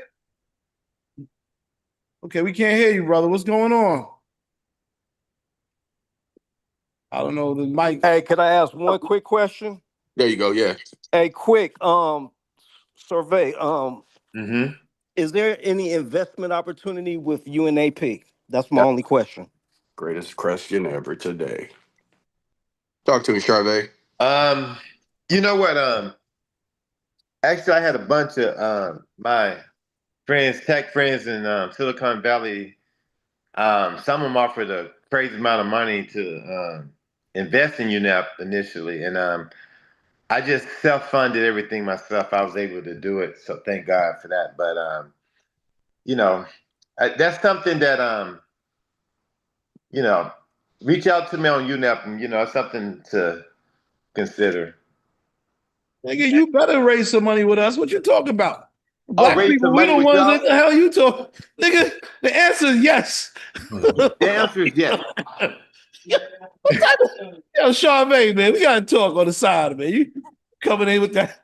Yo, me tip, I got your back, man. We like That's what Charmaine. I'm talking Charmaine about. coming in that shifty shit, like, yo, niggas Hey, want to get in. Yeah, I mean, one of my venture capitalist friends was like, man, we'll put up 20 million and start you now. When I first started, the process of developing the app like 3 years ago, I said, nah, I'll handle, because I was surprised how expensive it was, but it was like, I think I'll handle it because everything I've done in my career, I kind of invested my own money. I've been fortunate enough to be able to do that. But I think I've been thinking about different ways of in the future, might like share opportunities and things like that. But yeah, but he just told you the answer is yes. cool. And real quick, congratulations, Quick, and owning your masterpiece of beats in Hey Long man, Beach. hey man, tell him I own myself. Thank you, bro. Yeah, yeah. Hey, can y'all hear me now? Can y'all hear me now? Yes. Yep. All right, cool, man. Hey, I just want to give my, I ain't gonna hold you long. I just want to give y'all, everybody been giving flowers. Shout out to all your legends on the call. Everybody that's been working with the Jacksons and everything. Quick, saw you live in concert when you came with the Legends tour. Me and my guy back that's behind me, he bought me tickets to come. I didn't know you was on the tour, man. And when I say that, he said, "Man, you want to come with me and to the Legends concert, man?" I was like, "Yeah, I come out and hang with you, man, because I ain't had nothing to do." And all of a sudden, you popped out, and then you did the like y'all heard this here before, and I'm like, Oh I yeah, didn't know that you did most of the songs that you did. I was helping I'm with the from Dallas, you production know of what I'm the saying? records, So, bro. Thank you, bro. and I was Yeah, like, no, man, hey, bro, fucking Satisfaction, fucking Eve. Those are my drums in the club. yeah, My nigga, I mixed that record, put it on tape. Fucking bitch better have my money. If I can't do it, it can't be done. The Indian Truth Hurts Addictive. I produced that record. Like, yeah, I didn't have no deal. I was, Clive Davis let me go, rest in peace. Nigga, right, nigga, right, nigga dropped me and shit, but didn't take me to Jay. So I was like, fuck it. I just went and worked with Dre. I'm like, come on, Dre, let's fuck the whole industry up. This man, nigga Dre, I took all my drum sounds over there, bro. We started producing Detox together, like one or two songs on Detox. right, And out of that, we did Put It On Me for the Training Day soundtrack. And people was like, yeah, that's mid. They was like, man, man, man. They didn't understand. That was just showing we working together. And that shit still went gold, but it was all the other shit, nigga. All that fucking the 50 Cent Get Rich or Die Trying record. Eminem, I Heat, worked on one of the Eminem records. I did drums and shit on that shit. This nigga straight Dre heat, made, in Forbes, he made $29 million that year. I think that was 2001. That nigga made 29 M's in just that year off music alone. man. That That's was just crazy. so much heat that you did, man. We Just was the bro. The that bitch please record. That's a sample of the records that me and G1 did for Shaquille O'Neal. oh We my did goodness, we did man. Straight Playing, and I Like the Way It's Going Down with Peter Guns. And Dre just sampled both of them and made Bitch Please for Snoop for his motherfucking Master P record. And that shit put Dre right back on. Oh And man, that Snoop came and played it for me. He's like, hey, cuz, you need to hear this. He put the dad in, start banging that shit. I'm like, bro, that sound. He was like, nigga, you got Dre on his shit. I'm like, so then me and Dre started hanging and we changed the world with music. We killed it. yeah, y'all did, man. Like I Killed it. said, that's like I said, that combination of putting all y'all drums and Them kicks and that claps. sweat. I'm the clap guy. Like I said, man, the masterpiece of all the music that y'all put together, man. Like I said, the West Coast music will never be the same, man, without y'all collabing and Man, the chemistry. I mixed records for Nipsey Hussle. I mixed records for the game. I was fucking with a lot of people that people just didn't know. I was just like, I mixed a record for West Side Connection before they broke up. You know what I Oh mean? yeah, Like I was in the studio clowning. That was like fuck it. I ain't going back on tour for a while. Let me just go ahead and just share the sound. Keep everybody sounding like West Coast radio.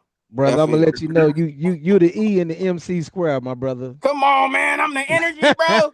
You giving me the you giving me the physics, you giving me the fucking what's my man name? With the hair? The genius motherfucker. Yeah. This nigga made me Albert Einstein. I fucks with that. I Yeah, you smoke to got it, that. man. Like I said, when it come to producing, man, you the E the MC square. When it come to West Coast producing, man, Exactly. like I said, Hey, you got it. Like I said, hey, you know what I'm saying, Chave, y'all got this, man. All y'all doing this work on there, man, with the apps and everything, putting things together as black excellence, man. Y'all keep doing y'all thing, And we man. appreciate it, man. my This nigga, Absolutely, appreciate you, brothers. bro. I'm glad you because was entertained, my nigga. I because when am. And see, yeah, this definitely got to go on YouTube, man. This is a master class. Yeah, this Hey, definitely got to go on YouTube. hey, you finna Thank make me y'all. call Scarface, bro. I want to go back on tour with Face. Right, man. Come That back to that Dallas, man. I miss y'all. Y'all need to come back so I can go back and kick it with y'all backstage. my guy. Yes, indeed. DFW, DF baby. Dub, come on down, baby. Whoop. So I guess Brittany, I guess you're gonna close it out. Shout out to Brittany. You know, I think you're the only female to ask for. No, no, we're not the only female. Nope. I'm Yep. wrong. Let me check my shit. I'm wrong. But go ahead, Brittany. Hey, Quik, how are you? I'm good, Britt. Good. I've been in and out of the call, so forgive me if this has already been asked of you, but I know that you're not like a super big fan of music today, like modern music, how it's produced, how it's made, but do you have someone that you can think of that you're inspired by that's of the new school? I helped Mustard. I ain't saying that I don't like the new music. It's I play it, I DJ, and I bang the shit. It's that I just know that it's not gonna last. Our music was made to last, and the new music, because the turnover is so high, the new music don't get a chance to shine. Some of it be old and then will pop back up because somebody missed it because everybody's on to the next so fucking fast. And it's so much music out there, like everybody's doing music, so it's like and then some of them are pulling from the same sources of renting the beats. It's the same people, so there's nothing you have to wait for things to stand out, and they are standing out. Like in R&B, I'm looking at the fucking Leon Thomas and them breaking out. I'm looking at Kalani is killing right now. She got a hot ass record out there with fucking with the same dude I just mentioned, Leon. It's Giveon is out there killing like R&B. It's in a good place. All of that shit is gonna go, and it's all young, and it's doing well. It's researching. It's the numbers don't lie. So and in hip hop too, it's fine. I'm just saying that I'm nostalgic for I want their music to have our sound because if the music is there. And sometimes I even go as far as to taking their lossless audio and then just printing it to the virtual tape in Pro Tools just to see what it would sound like. And that shit's just magic. All the magic is there. Pro Tools, all the new DAWs, they don't let it shine through. It's way more music than that. And no disrespect to Logic, no disrespect to none of that shit. Ableton, all of it. Or use it all. But it should end up somewhere through some big ass motherfucking tube um, preamplifiers. It should end up going through a discrete stage and getting this extra little it's transformer shit. It just needs some of that vibration on it because the Pro Tools shit it don't last long. It's records like I'll give you an example. Remember that record, This Is Why I'm Hot, came out. This is why I'm hot. I'm hot because I'm fly. You ain't that should have been record should be being played everywhere, but that was one of the first Pro Tools records that was like that sounded like that. That it just didn't you didn't hear it the next year. And that's just weird to me. Well, can I just say something right quick? See what Quik is saying. Quik has done his homework. That's why I'm so proud of him. He's done his homework. He look at his studio. He didn't just put the Pro Tools or the Cubase or whatever, like whatever. He went back to the base. It's there, but he went back to the basic to learn how this stuff even happened. You see what I'm saying? He got the studio over there. He got the 2 inches. He knows about. Don't lie. You're right. It don't lie. That shit do not lie. And so, but he went back and got to the basics and learned from the masters and took that, and he became a master. Yeah, and I mixed some of these new young records. Right. I mixed fucking Wiz Khalifa's last record, Cushion Orange Juice too. And we mixed it. I didn't change nothing what the producers was doing. I was just saturating that shit in certain ways. That's all. So it'd just be sweet. And it is. That record was very talked about. It did quite well. So I know what I'm doing. And I want all the kids to succeed because I was once a young, starry-eyed kid that wanted to do music. I didn't know if I was gonna make it or not, but I knew I was supposed to listen to these brothers that was talking to me in these studios and ask questions. I was asking questions.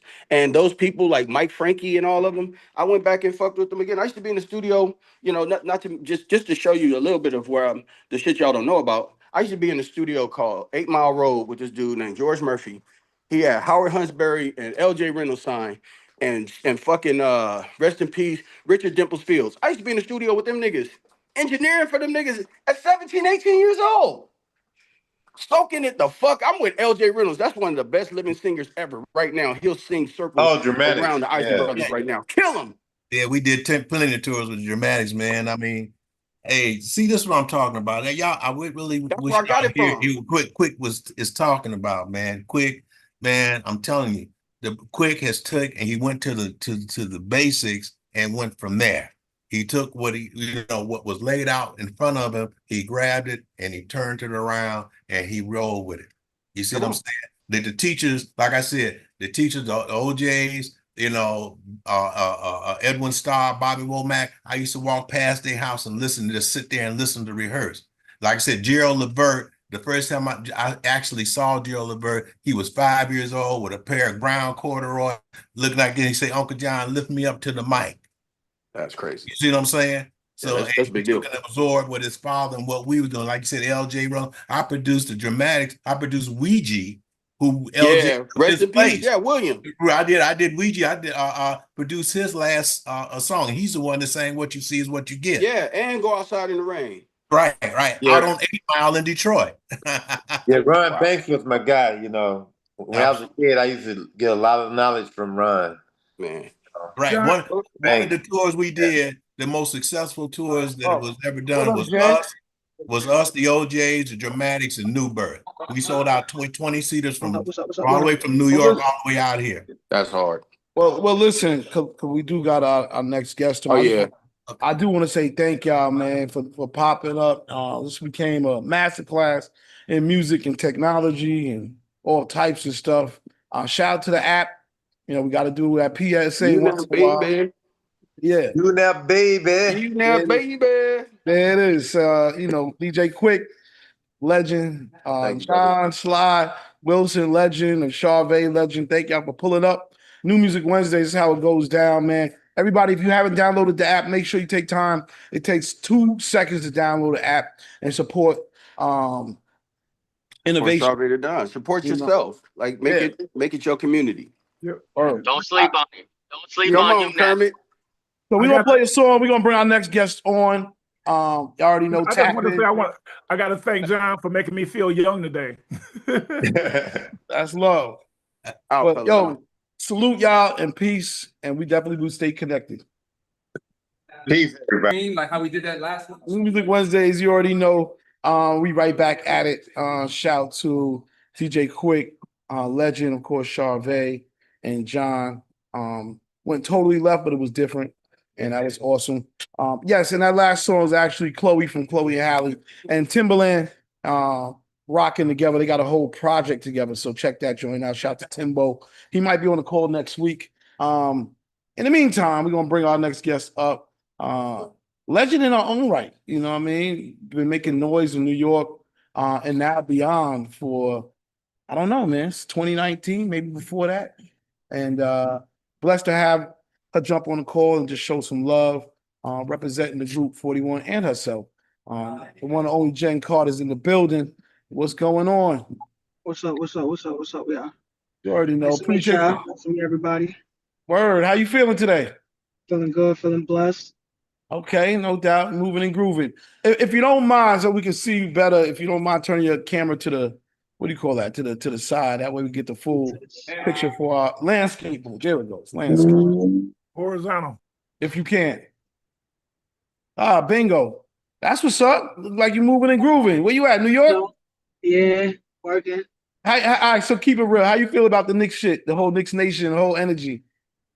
What you mean how I feel about the yo? The Knicks just brought the final. Yo, they just brought the championship home. 50 years. I'm glad to be alive. I'm glad to be a part of it. New York on top. We got the world now, man. Word up. Now let me ask you: was you a ball fan like your whole life? Did you grow up balling and everything? I mean, I used to play ball. I wasn't that good though. Okay. Hey, whatever. It's all love. It's all love. Word up. Well, Thursday, again, thank you for being on the call. Really appreciate that, man. Shout out Thank to you for Hood. having me. Yeah, man. How's everything been, man? How you feel, man? You had the big. I was at y'all album release in the city, man. That joint, the energy was crazy in there, yo. Yeah, it was crazy. You know, we feeling good. BT coming up. The album just dropped. We got Summer Jam next month. It's a lot. It's a lot, you know. Yeah. So how do you manage all of this? Because it's like boom, making records, you dropping records, you traveling. You know what I mean? You got to do videos. You're doing TikToks. Everybody pulling you each and every way. How do you manage this? I mean, you know, as an artist, this is my dream. This is what I prayed for. So it really something to do. You know, have a way to chase your passion, a way to chase your dream. So you know, it's long nights, early morning, but for me, it's a process. It's the grind. I'm glad to be a part of it. I ain't gonna lie. No, absolutely. And I gotta say, you know, one of the things that impresses me most is just the fact that the timing of how y'all did it and how you did it, you know, coming up through COVID times and making records and you know, now being a legend, you know, would you consider yourself a New York legend yet? Because I feel like you are. Because I would definitely consider myself a New York legend. Definitely consider myself a New York legend. Listen, manifestation. You know what I'm saying? Exactly. That is I ain't gonna lie.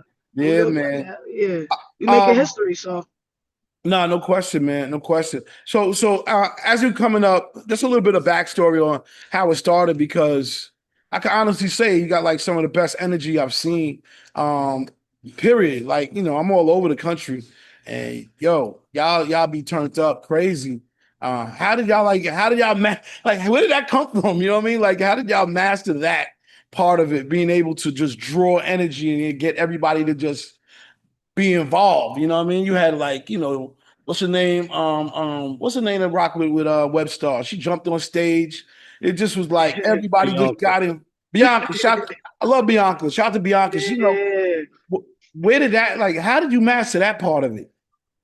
You know, one thing about us, 4-1 as a whole, we've always been unapologetically, you know, ourselves. So that just gravitates like towards real people. We're able to relate. People can relate to us. You know what I'm trying to say? So the shows be, you know, jam-packed crazy. Because when we going on stage, you know, and on top of that, our music gives a different feel. Like we've brought a different wave, a different sound. You know, so not everybody could, you know, bop to bop, but everybody definitely get the party moving. So you know, when we on stage, we just be going crazy. Everybody, I ain't gonna lie, everybody really fuck with us. I ain't gonna lie. Yeah. So moving forward, as far as like your strategy, you know, obviously Area 41 is out, killing it. Shout out to that project. Yes. Area 41 is out now. Yeah, but I like your energy, like, you know, you're not scared to release new music, you're not holding back. Never. What's the strategy there? Like, you know, are you planning to sort of just keep releasing joints, whether it's as a group, whether it's with other artists, or are you actually trying to put out an album on your own? A little bit of everything, you know. For me, like I said, you know, 4-1 as a whole, we were friends, we were family before the music. So as far as, you know, making songs together, that will always be a thing. But I feel like right now we just dropped the group album, and I feel like right now it's about perfecting our craft. You know, being in the studio long hours by ourselves with each other, just to perfect and really focus on our solo albums that are to come. So yeah, working with different artists, collabing with each other, you know, dropping consistently, because that's important too. It's really important to be dropping consistently, you know, staying up to date. Awesome. That's what's up. All right, so let's talk about WIWD FL. Yeah. For those who don't know what it means, please break it down so that everybody's up on the game. Basically, it's just an acronym for what would I do for your love? For me, but we just left out the rest of it. Basically, it's like, what would I do for your love? It's a love song, for me. Me personally, in my music, I do talk about the women, but in this song specifically, I'm talking to them. So, for me, best person to get on this type of song is, of course, Fetty Wap.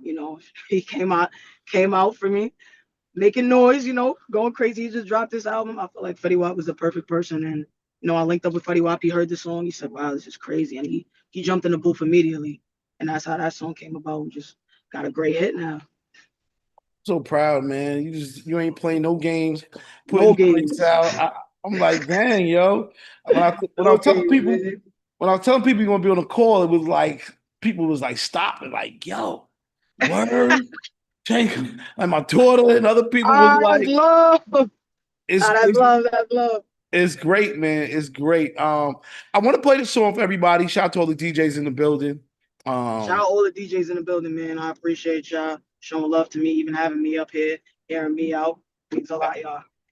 Now let's do it right. And we're gonna come back. We got more questions. We got some things. Think about it. You had the freshman XXL freshman list just came out today. Want to get your opinion on that and a couple other things. But in the meantime, let's get to the music. Check this joint out. You already know it's the one and only Jenn Carter and Fetty Wap. WIWD. What would I do for your love? Check it out. Do you know what I would do for you? Do you know what I would do for you? Do you know what I would do for your love? Do you know what I would do for you? Do you know what I would do for you? Do you know what I would do for your love? And yeah, I like the way she dresses. When she woke up in the room, she the bestest. Turn her head, she make other bitches jealous. I know she got motion with that Van Cleef necklace. Look in your eyes and you got me feeling restless. Crush it for the wedges and it's Poochie with her dresses. I cannot lie, I can show you this is endless. Lay up in my bed and girl, I promise you'll be breathless.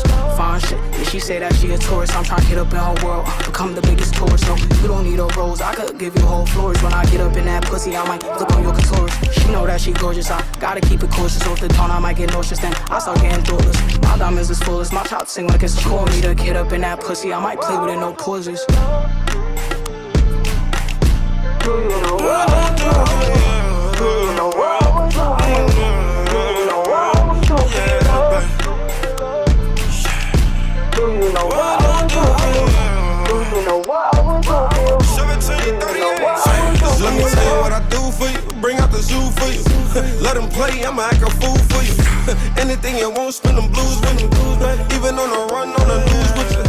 You could be the body in your club. If they ever come again, would you ride? Baby, anywhere you go, I'm on slide with you. Real nigga, I slide with you. I think I'm in love with what you do. I like the way you're walking. How you move. Looking at that ass like,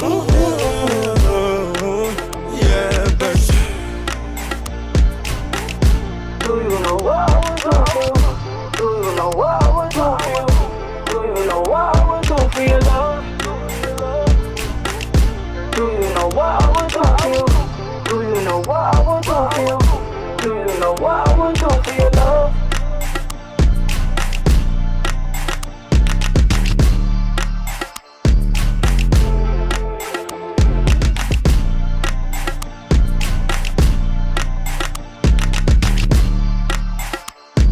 Back right here, you already know, New Music Wednesdays.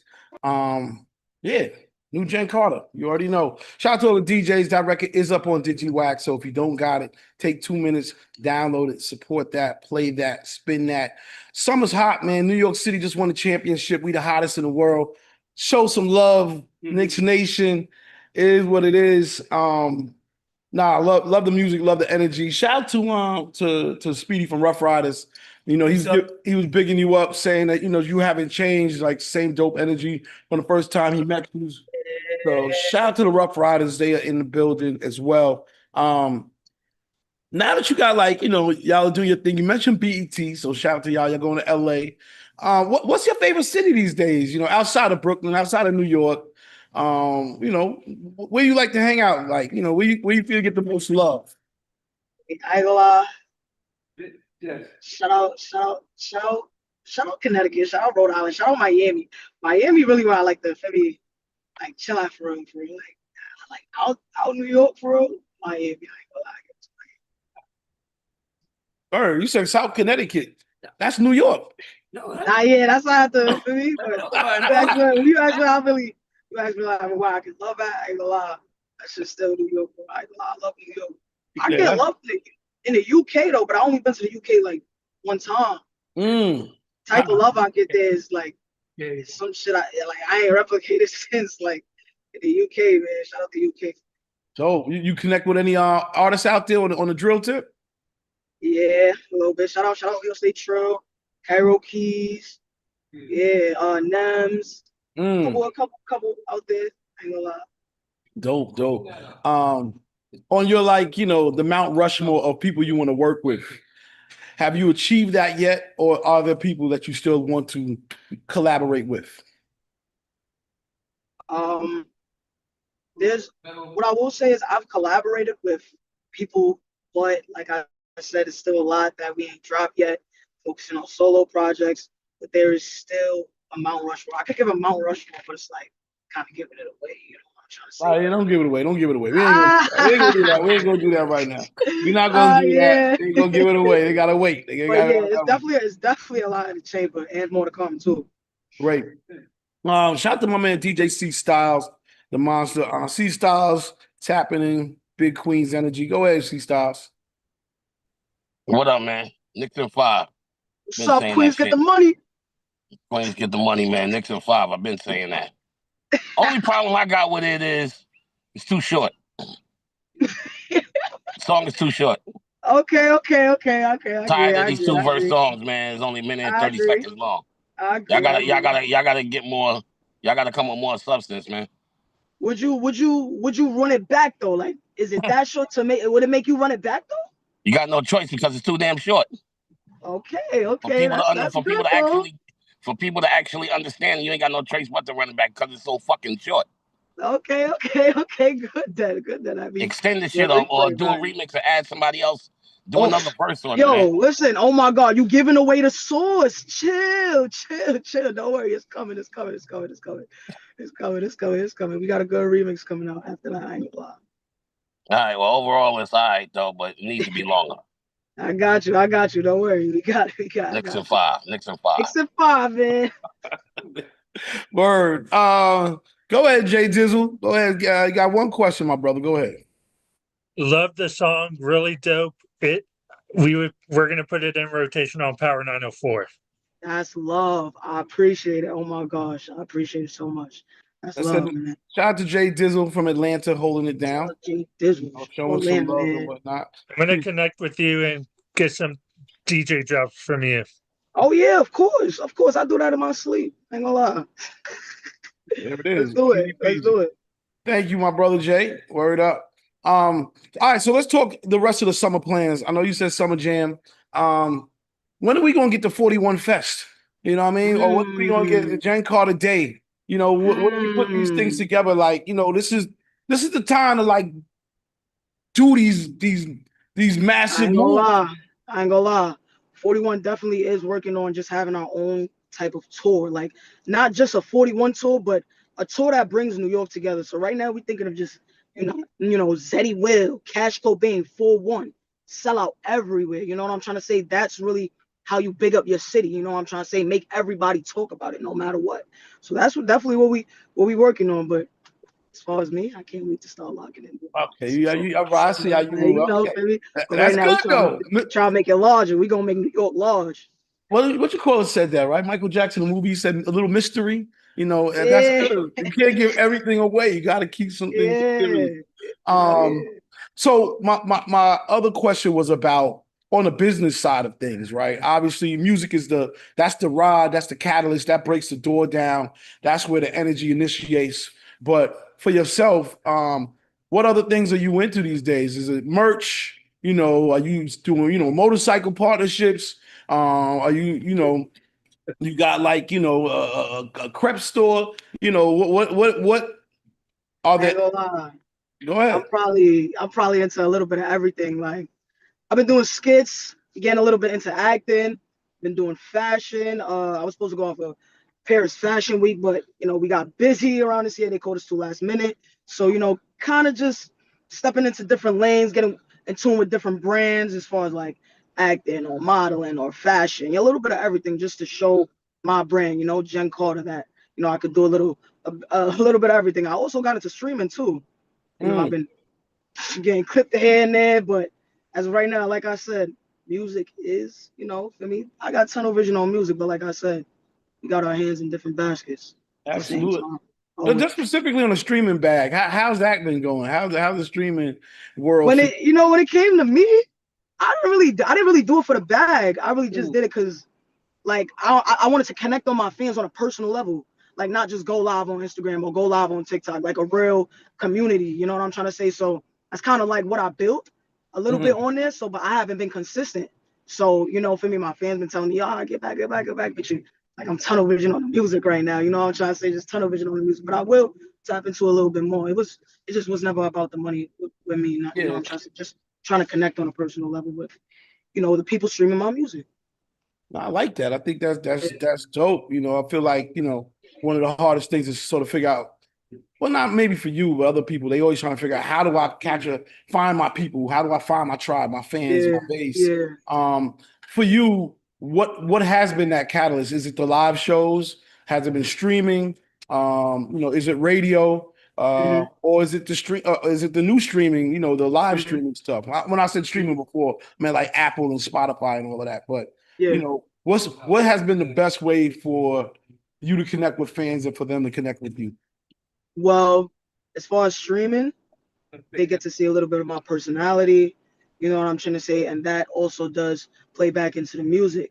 Radio as well. For me, I pay attention to where my music gets played, where it gets played the most, which city, just so I know where is my demographic. You know what I'm trying to say? It's just so I can make the best music for the people who listen to me. If they're from Atlanta or if they're from New York, maybe I'll collab with somebody in Atlanta or collab with somebody in Miami, or you know what I'm trying to say? Just better things to perfect my craft. And as far as like I said, content, skits, letting them see it's kind of just building my brand all around and helping me understand what I need to put out and when I need to put it out.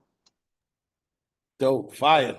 You're very zen, man. You've been doing this. And I just listen, when you got it down pat, it's just all you need is the vision, man. It's gonna happen regardless, man. But yeah, definitely been focusing on, building a brand. Shout out to one of the people that works over here that's holding it down. She actually picked the song she wanted to play real quick. So I want to play this last song before we let you go, and then we're gonna come back in. We got the one and only Jenn Carter in the building. Yeah, you already know the vibes. Check this joint out. Let me know what y'all thinking. Word 41. How does Eddie will? My last question is always like, in terms of all the things you got going on, you're doing a lot, which is dope. And that's the only way to make it work, to really blow it up. What do you do to keep yourself sort of centered or zen? I heard you mention that at the beginning. How do you sort of manage yourself, your mental health, just to keep things calm so that you can continue on? One thing I learned is don't stress over things you can't control. Also, being just a fresh artist, I had to learn the business of things. Once I learned the business, a lot of things got easier because once you understand stuff, things can work the right way. And that was a little hard navigating that when I first got signed to a major label. But now, for me, now that I have the knowledge and for me, the drive to do what I can with the label, and I know how the business works and everything, I feel like, we can come to a consistent ground, dropping, repeatedly. As far as my mental health, like, just don't stress about things you can't control. I feel like everything happens with time. Be very patient. I feel like everyone has their turn, for me. And as long as you're grinding, doing what you got to do, being where you got to be at, everything will fall in place. You're very wise. I can't even front, man. Jenn the wise, you know what I mean? Like, this is very like, a lot of people. This is just how I keep myself going every day, man. I love it, man. I really appreciate, the wisdom, what I mean? Because a lot of people, they don't got that outlook on things. So big up to you. All right. Well, before we go, anything else that you want to mention or that you want to say, besides everybody supporting the record, anything else that you feel like, we might have missed? Man, man, I don't even know how I gonna lie. 4-1, Jenn Carter, Area 41 just dropped. It's still going crazy. You know, for me, Fetty Wap, Jenn Carter out now. Way more to come. Tours coming soon. Shout out Zeddy Will. Shout out 4-1. Shout out Cash Cobain. Everything.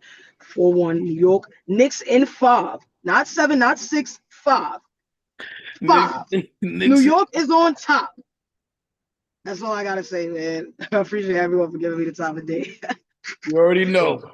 And we got your back. We're gonna get into this. Oh yeah, I got y'all back too. Don't worry.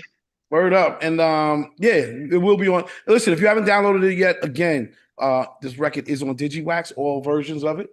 And when the video drops, we'll have that as well. So, you know, stay connected. Jenn, we appreciate you coming and doing your thing. You already know, supporting you. And shout out to Hood, shout out to the rest of the 4-1. Shout out Hood. Yeah, man. Shout out Use Hood, man. Word. Hood be moving things, man. Me and Hood got some stories. My God. Me and Hood, we almost had to beat up Nocturnal one day, man. We got stories, man. Oh my gosh. That's a fact. Me, Hood, and K Slay was looking at this artist from LA like we might have to just. It was a crazy story. He'll tell you this one off the record, but shout out to Hood. Go tell me. Nah, but nothing but love, man. And again, thank you. Love. All right. See you later. See you. Peace. All right, we're gonna get into another record you already know. Dang, I had it queued up, but then I went to the left. You know what I mean? Shout out to Quantum. Was trying to get everything lined up. Quantum, you good over there? Yeah, can you hear me? Yes, I can. Okay, cool. Yeah, I'm here now. We here now. I hate I missed the Quik, but I was tuned in. I had some questions, but I was tuned in, man. That was a good one. Oh yeah, shout out to Quik. Definitely like a masterclass in a lot of things too, man. And I'm gonna say this: Jenn Carter, who just got off, man. She's a up and coming, gigantic artist in New York, and she's actually gonna come by later on today. So. Really just, I don't know, today's a good musical day. Shout out to everybody who's still here and rocking. We still got one more artist coming in. I do want to play a song real quick, and then we're going to come back, and we're going to share some records. So yeah. New Music Wednesdays, you already know. We're playing some joints. Let's see. The first record we played was New Shensia. It's called Bruck Sweat. An exclusive. Won't come out till Friday, I think. So they gave it to us early. So let's, we're sharing it. I think it's up on the site as well. And then shout out to Quantum. He just gave us a new exclusive. Quantum, please tell us what it is. Yeah, this is Cat Fly Anakin. He's been around kind of making his rounds, featuring BB Mother. It's called A Twerk Song. It was ironic that it was called that. But that was the name of the track. He has an album that's kind of a deluxe as well. We was talking about that. I guess his album came out last year. I can't think of the name of it, but I got sent a promo of the deluxe extra songs that were on there. It was one of them that was there. You knew that behind it because it was censored. Nah, it's like we all like what we like, you know what I'm saying? And I was just like, yeah, I'm not really feeling this record like that. It's not my type of hip hop. And then I was like, this is a Quantum record. Like, this gotta be a Quantum record. If it's not, I'm gonna be shocked. Well, that's what I heard the Digiwaxx album was like. And that's why I say I gotta check it out, because so I hear it's in that, because Conductor Williams, I believe, did the majority on it. So I'm pretty sure it's more in my lane than most. I don't know if you were on the call when he played that first Digiwaxx record, and I commented on it. And I was like, it's the album ebbs and flows. You know what I'm saying? So it's like there are records that I'm like, yeah, I can do without this. And then there are some records that I'm like, this is okay. You know what I'm saying? So I wouldn't necessarily say, I'm not gonna say you're gonna like it or dislike it.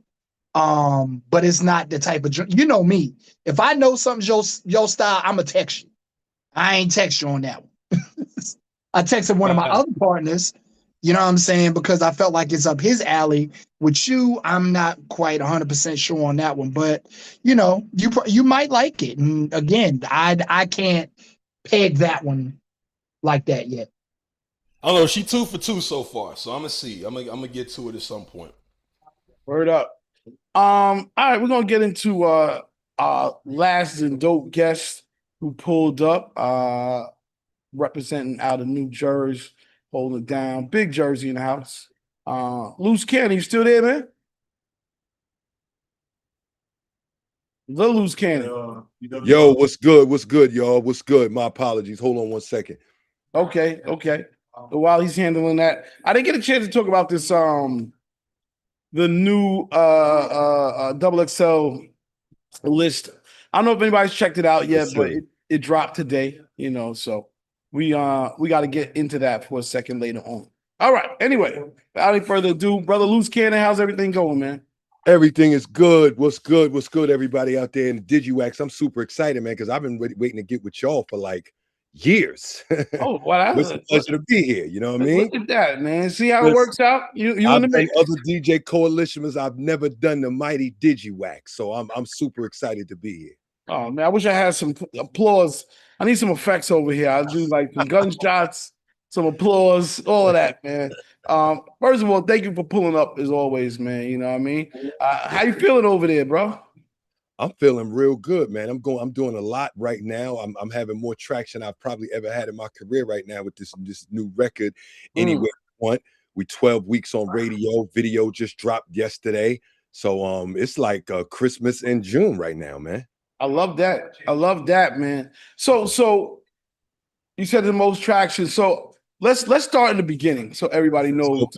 Let's talk about the origins of Loose Cannon 65. Yeah. First of all, how'd you get your name, man?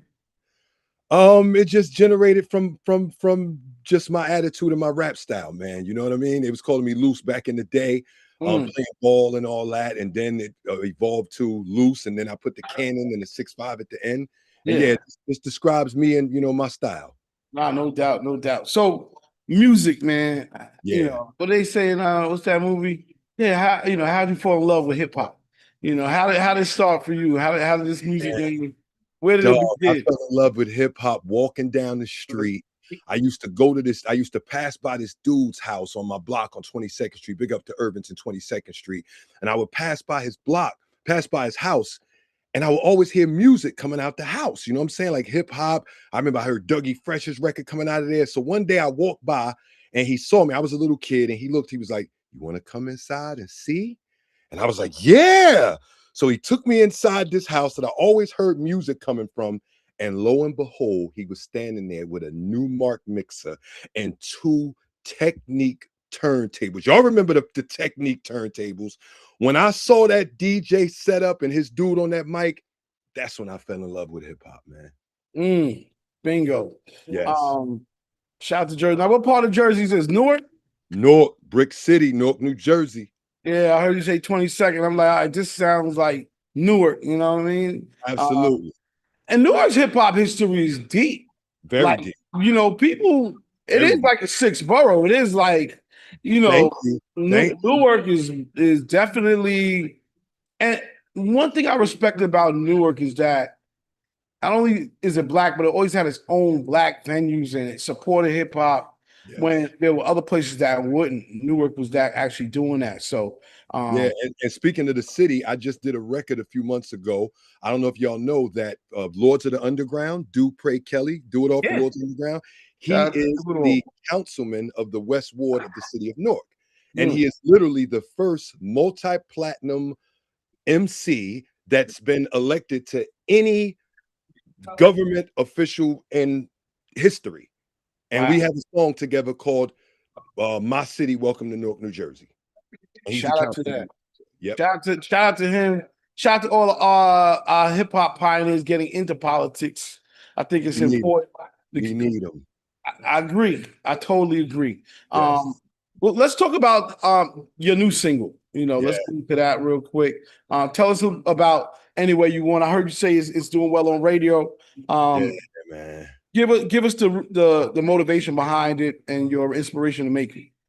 Well, I'm gonna tell you, first of all, just bridging the gaps of hip hop, being one of the most influential cultures in human history. That's what I think, right? I think hip hop is literally one of the most influential cultures in hip hop history because you have a 65-year-old Chinese lady in China that teaches hip hop dance classes. What is a 65-year-old lady from China doing teaching hip hop dance classes, right? So that's our culture of hip hop. So first, I want to tell you about the producer. The producer is from Serbia, guys. That's where the Joker is from. So we got a young 24-year-old producer from a whole nother country from Serbia. And I met him on Fiverr. Word. I was trying to go through YouTube. I was hating to go through YouTube for beats. I wanted to write something. What is that? You can get beats off of Fiverr. Fiverr, dog. My single, I met my producer from this single that's been on the radio from Fiverr, dog. I went into Fiverr and I was tired of going to YouTube. I said, let me go in here and see hip hop beats. Sure as hell, dudes were selling hip hop beats. I met Velsi from Serbia, and here we are today.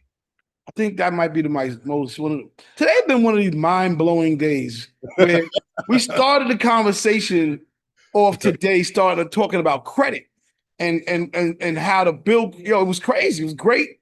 Yes. That conversation kicked the call off today. Why you should pay, when you should pay, how much. That was great. Then we got into DJ Quik.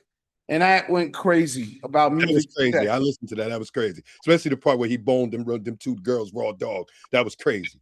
Shout out to Quik. Crazy. That's a whole nother level. I had to admit that was good. Good look, Elder Barge. Yeah. now you're telling us about music on Fiverr, which is a crowdsourcing or a sourcing site platform. Yes, yes, which sir. is, and you met a producer from Serbia off of it, and that's just amazing to me. Thank just you, man. an amazing day of knowledge. So that's what's up, man. Yep. Okay, so tell us more now. Any way you want.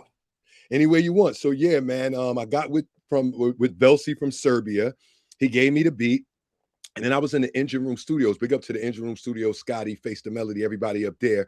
And I saw this young, talented artist, man, named Jay Keith. And we just walked by each other and we just started kicking it. We just started kicking it. We kind of meshed. And I was like, yo, I'm in studio over here in the mesh room. You know what I'm saying? Why don't we link up? Blah, blah, blah, come through. You know what I mean? So saying they talked to his manager. We went in and we just vibed off this joint. We came up with this incredible, sexy, club-like joint. And the rest is history still in the making. Man, what you're telling me is awesome. Let's get into the record. For those who don't know, this is Loose Cannon, the Loose Cannon 65. Check it out. We're gonna come back. This is Brick City Zone. You already know. Let us know what you think.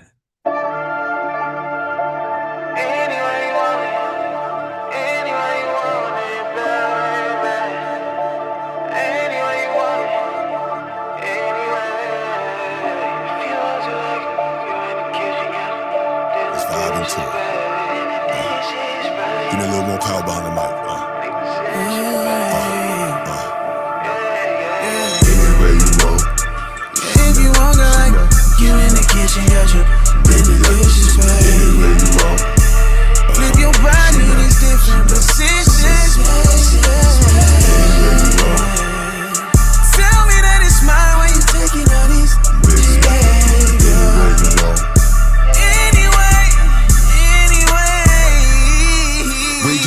Girl, get naked, go ahead, take them dog, get your piece up off that wall.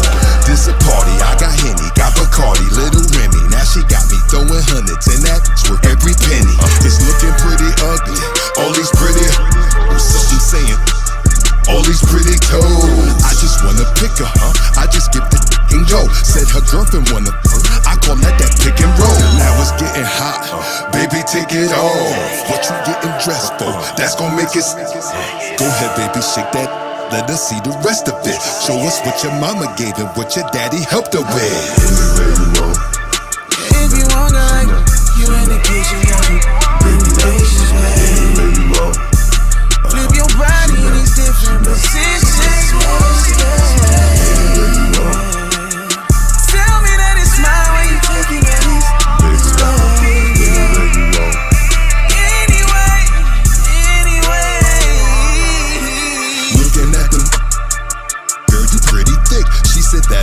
handsome in the face, but got a pretty.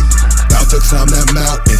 Know I want that chick for sure. Don't know where her been. Know where I wanted to go. Let me see. Drop it, let it hit the floor. Drop it, baby girl. Got it, let me get some more. Now I gotta get that dough. And your boyfriend, girl, don't tell him that.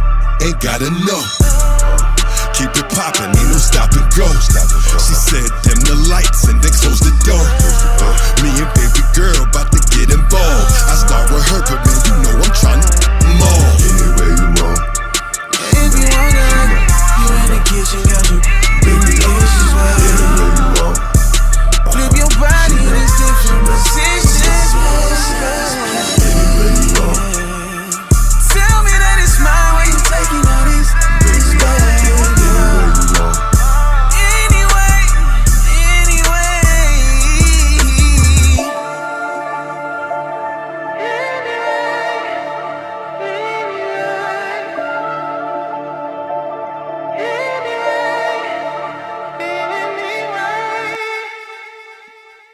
I'll tell I had to you. do lip sync with it.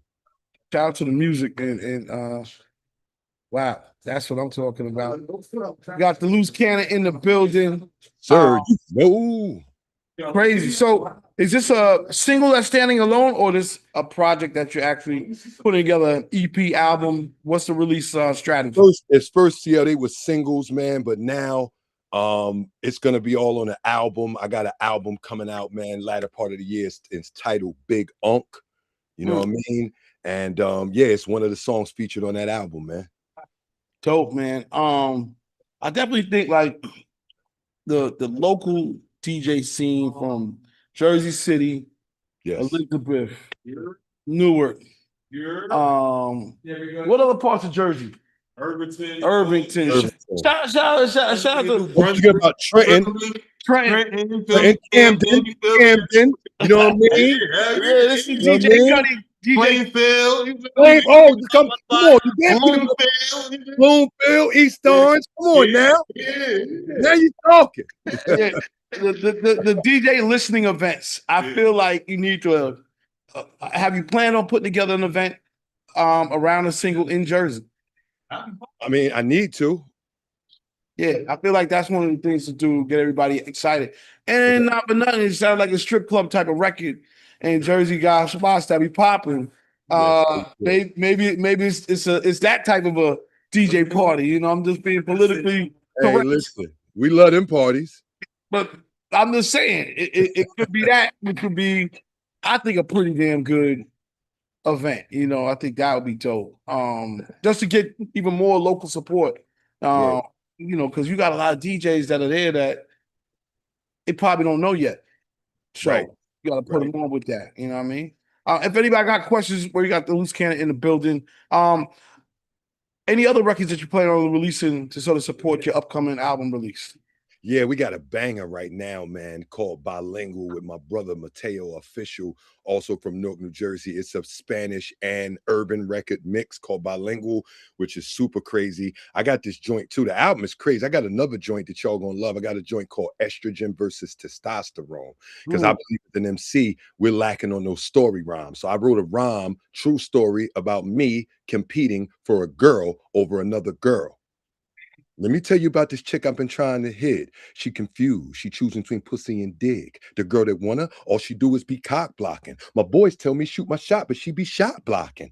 But take this girl from me, I will not let her. But when this a pee before that meal, they eat that box better. Shit, this is estrogen versus testosterone. And if she's messing with him, then tell her, mommy, gone. You want dick or pussy? Mommy, I mean it. Tell me what you want, vagina or penis? So it's shit like that on there, man. Damn, that remind me of that show called The Lesbian Homie. Oh, that shit on Hulu. Yeah. That should be the theme song of that motherfucker. That's what up. We got some surprises on there for y'all, man. As an MC, you know, I try to cover everything. I don't know if y'all know about my history, where I came from. I'm the first voice on DMX's first album. I don't know if y'all remember them dudes saying, yo, I'm saying, these Rough Rider niggas. I heard these niggas supposed to take. That's me right there. So that's where I started from. And here we are today, man. From what is it, 98? Shit, to 2026. Oh, listen, I'm about to ask this guy. Wait, how did that happen? How did you connect with X? I was walking down the street at, remember the old How Can I Be Down? Right? yeah.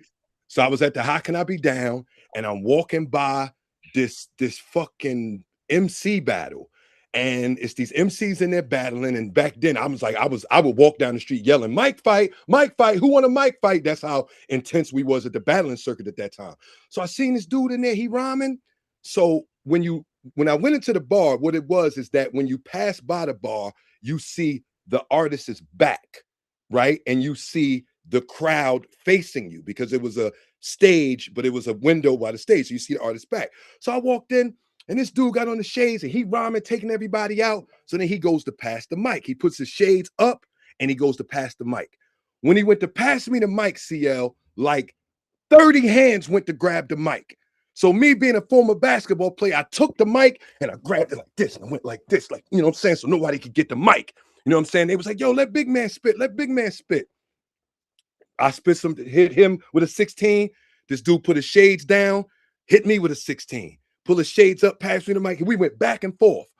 All of a sudden, after the fourth verse, the cops came in and they shut it. They said, yo, you gotta get out, get this out. I didn't realize it. Me and this dude battling, we was on Collins Avenue. We stopped traffic because there was a speaker outside.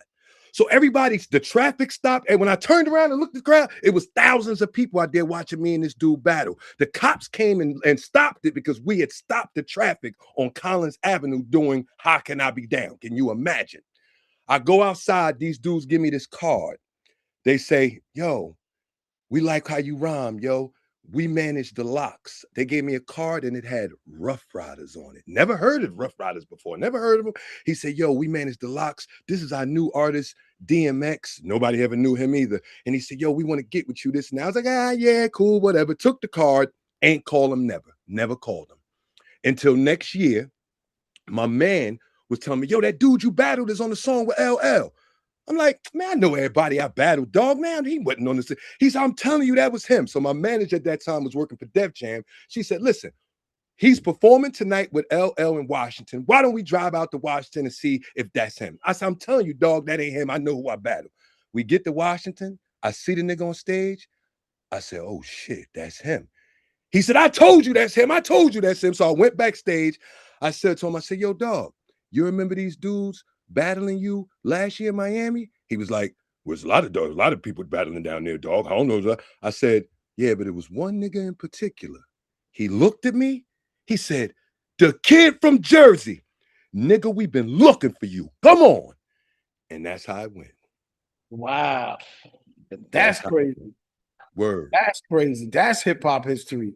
Yeah, and it's all in my upcoming book, In the Name of Hip Hop. Wow, that is freaking bananas. Rest in peace, DMX. I miss you, dog.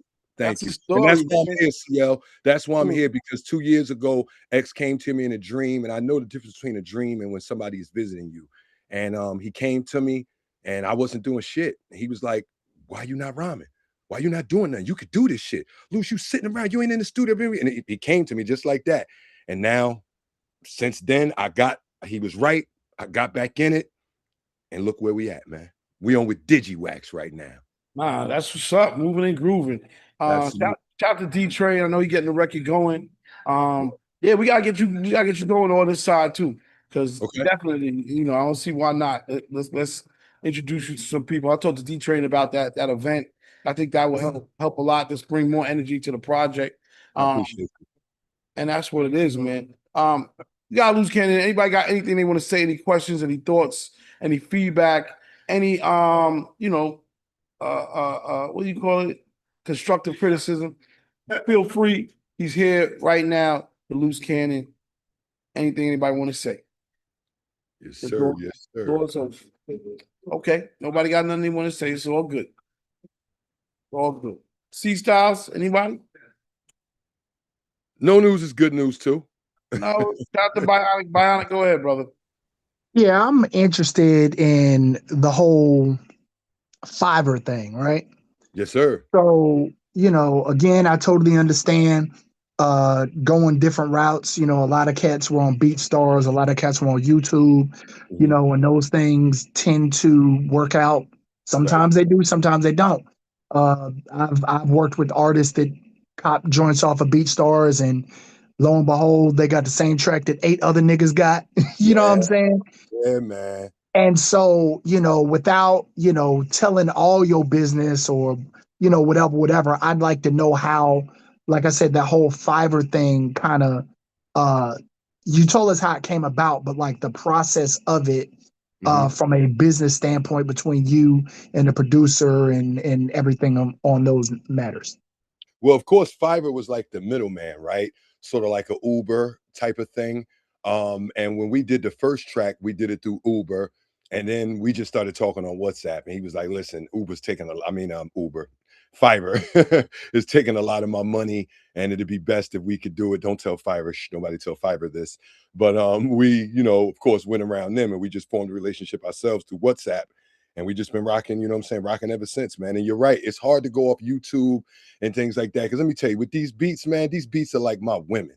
My beats are like the 808 is the fat ass, the snare is the titties. You know what I'm saying? That's like these beats are like my women. And I don't want 8 to 9 or 13 motherfuckers with my woman, dog. This is exclusive. And if I let you on the track with me, you're my man. So we gonna share that. You feel me? But I don't want 20 and 30 other people fucking my girl that I don't even know these niggas, man. You know what I mean? That's how I look at my beats. Gotcha. Yeah, that's what I wanted to know, like, because I'm always interested in how people work around the system. You know what I'm saying? Because there's 1,000 ways to skin a cat, but everybody's only going to tell you about one. You know what I mean? So that's what's up. I appreciate it. Absolutely, brother. Absolutely. Dope stuff.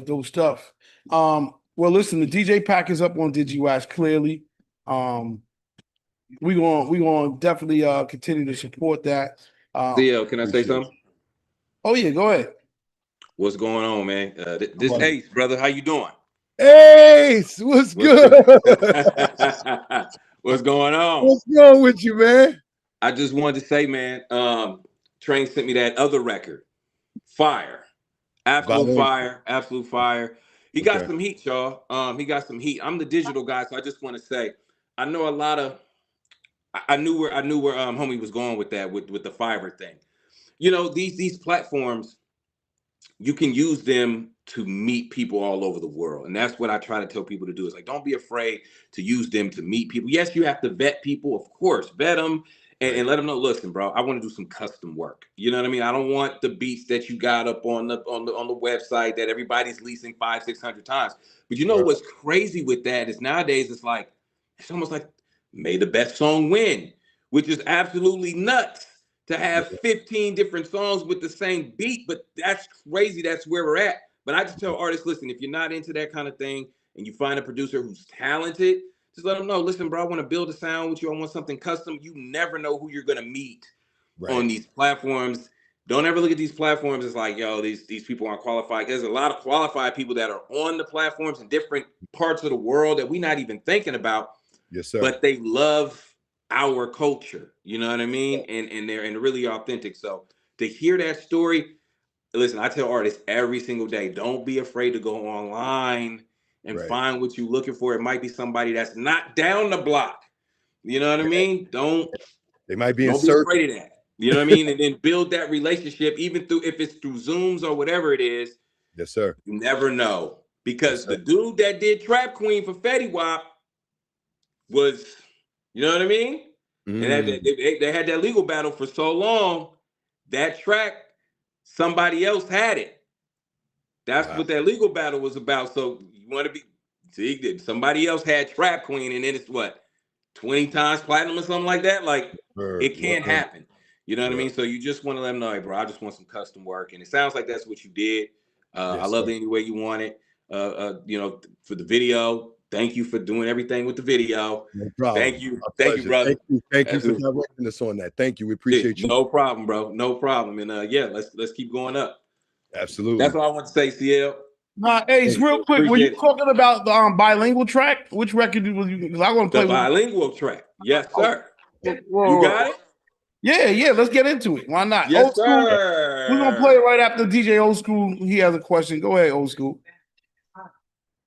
Yeah, you was talking about the way they have this music, how you don't want your beats to be hoed out and Absolutely. which is I mean, I admire that, yeah, but at the same time, there are some beats that are better than the raps themselves. Some beats are like go viral, not the rap itself. It's the beat that's hot, and everybody wants to jump on that beat. And yes, sir. there's a lot of reggae or dance hall. They do it all the time. They've been doing it for years. For decades. They Point. take a beat and they run with it. Everybody has their own little style that they put on it. Good point. They're starting to do that now with hip hop too. Like what's that one song with Fabulous got it, and then what's her name jumped on it? Remy Ma jumped on it, and got the money out of that WWFL. I forget, it's WF something. What? WYFL. Yeah, WYFL. Yeah, but that song, they have a whole bunch of people that jumped on that beat. It's the beat that is what catches you. So sometimes it does work, but I wouldn't. I'm not saying that that's something that should be prevalent, but sometimes don't you agree that would work? In certain circumstances, like I'm saying about. I mean, I do think it worked, DJ Old School. I mean, because you got to think about it like this too. I'm tired as hell because I was up to like 3 in the morning. I'm doing all these fucking commercial records, and I'm like, I don't think these guys think I could spit bars. So I've been arming myself with a few 64 bar verses to be ready to defend myself when I'm out in the street. And I'm writing all those to other beats. I wrote one to Get Money. I wrote one to Dr. Dre's Almost Dre Day. I wrote yeah, we still do that because a lot of beats that I write my battle rhymes to are always to a beat that's already out there. Plus a beat that no one's ever heard of, like from obscure beat like from 1960 or 70s, or like a Parliament beat or something like that. I think you could flip one loop something like that, a Parliament beat. I be listening to old school shit all the time, and I'd be like, that's a good that would be a nice little joint for somebody to put some verses on, but nobody ever uses that. They scared to use it, but I don't have the technology. I have the ideas, but I don't have no way to implement them. So I do. I have a way to implement them. Get at me if you got them ideas. Holler at your boy. I'm always looking for them. I'll implement them shits. Facts. All right, bet. So, all right, let's get into this record as well. Yeah, Liz, you want to introduce this bilingual record one more time? Oh, absolutely, man. This is the record Bilingual featuring myself and my brother Mateo Official. It's for all Latinos, all of Latin America, all around the world. Y'all vibe with me. Bilingual, y'all. All right, check it out.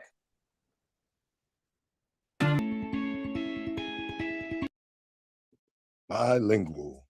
Apologies on that. You already know. Yeah. Okay, yeah, we back. Yes, sir. Word up. Bilingual is the name of that track, featuring Mateo, of course. Yeah, it's funny because when you say that story about you and X and whatnot, and I'm looking back, I'm like, yo, you've been holding it down. You've been holding it down, but now that we know, it gives a lot more context to everything. You know what I mean? Dope. So, Ace, I don't know if you want to say something else, but your hand is up. But no big deal. It's all good. All right, well, listen. How can everybody get in contact with you if they want to get interviews, drops, or anything like that? What's the best way for people to get in contact with you, even collaborations? Best way to get in contact with me, man, just email my manager, housereloaded1 @gmail.com. Once again, housereloaded1 @gmail.com. And yeah, feel free, man. We're here. Okay, I just put it in the chat. House Reloaded and the #1 @gmail.com. If you want to connect and make it happen. Anything else you want to say before we get off? I know you got the new book you just said, which sounds crazy. Is that out now? It'll be out in the latter part of the year. We're putting that out with the album at the same time. Cool. Yeah. Fire. So look out for I that. have a lot of stories in there, man. A lot of stories from everybody's in. I got Jam Master Jay in it, the late Jam Master Jay. I was invited to the studio session where he was murdered at.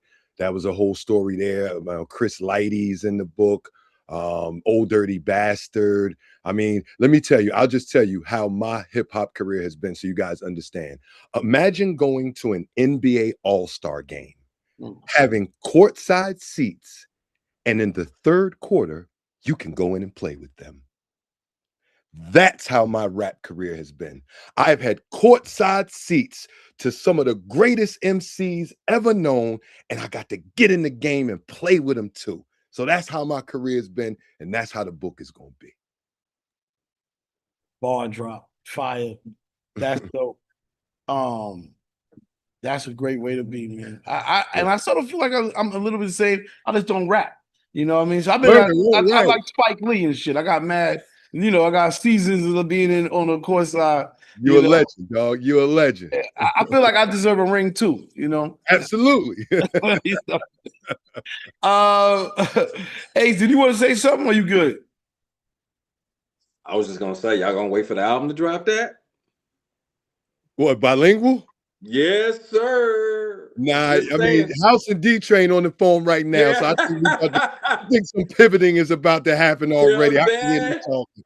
House and D Train is on the line right now, so I know some type of transition and pivoting is going to be going on in the near future.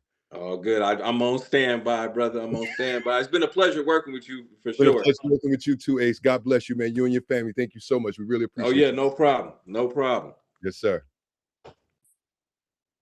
All right, well, you already know, Luce. Thank you for joining, of course. Thank you.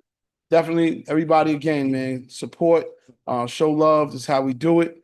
And if you need anything, send an email to that joint there so they can get you straight. It doesn't matter if it's a interview drop. Yeah, and I do custom drops, y'all. Give me the information about yourself, where you from, and I do custom drops. I do you a 16-bar verse all about you and you exclusively. So that's your exclusive drop. Get at me. I need one for Digiwaxx Radio, so I'm gonna hit you for that. I got you. Let's go. You know I got you, CL. Let's go. Let's do that for sure, man. All right, well, thank you again, man. We're gonna get into a little bit more music. It's what time now? It's about almost 6:55 right here in New York. We're gonna keep it going. We got about 5 minutes, so let's see if we can get a record on. I see Gary has sent the song, a couple other people. So let's just play some new joints and rock out. Word. All right, check it out. Y'all ready? Yeah! Let's go! Let's go. Let's go. Let's go. Let's go. Let's go.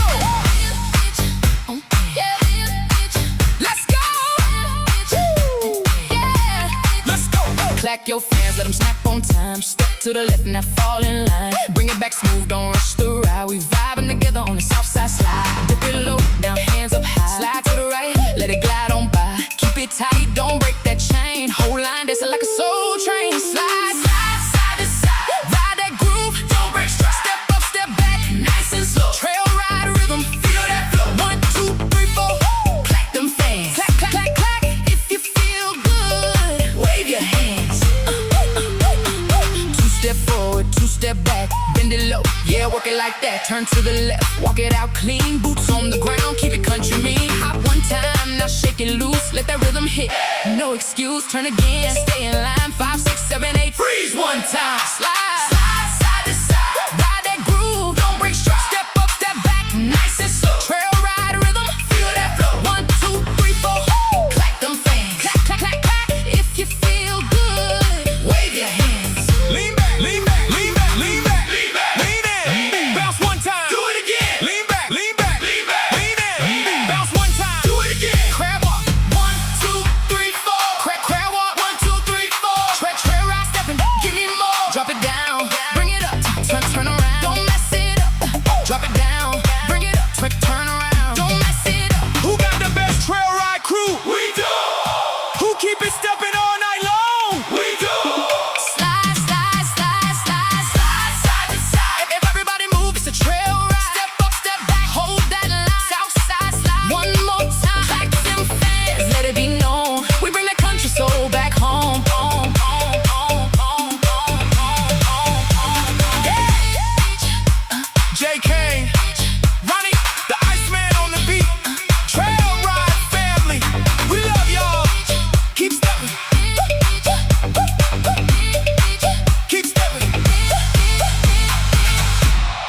power. All that shit y'all do, that's what I'm not about. You making offers to get what you want. You give a bitch anything to have some fun. That ain't player, man. Blasphemy. I give a fuck what she want. Don't be asking me.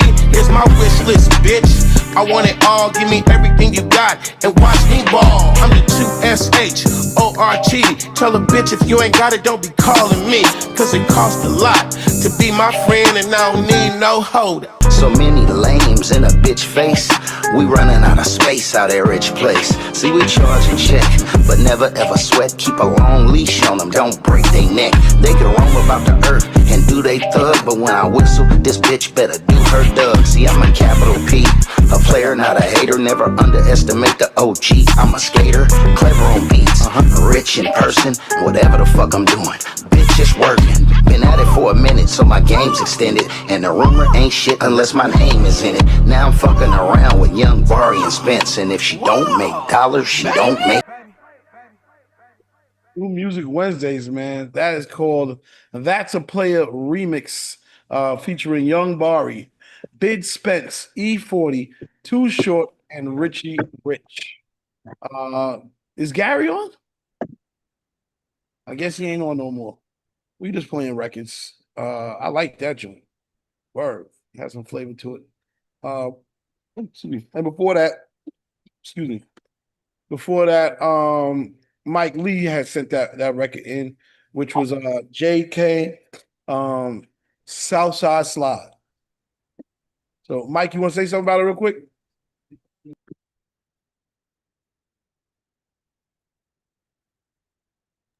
Okay, he was just coming back in the room, so bear with us for 1 second. Hey, Mike, you want to say something about that song real quick? Oh okay, man. Yeah, that's Jay Kane. Jay Kane from Houston, man. That's my partner's AI artist. So, and then they got over like 200 songs on there done, from gospel to R&B to everything. So he just blending her in with everything that's out there. Okay. Well, the AI music artists are not giving up. They are not giving up. Yeah. They are pushing forward. And I'm still not supporting. Hey, CL, can I It speak? sound like some copycat Sierra. Can I speak to the new news on this whole AI thing? Sure. What the heck? Yeah. So, the sites like Suno, Udio, those are the AI music sites, right? And there have been talks of different companies trying to sue these sites because they say they're using their music to train the AI models on.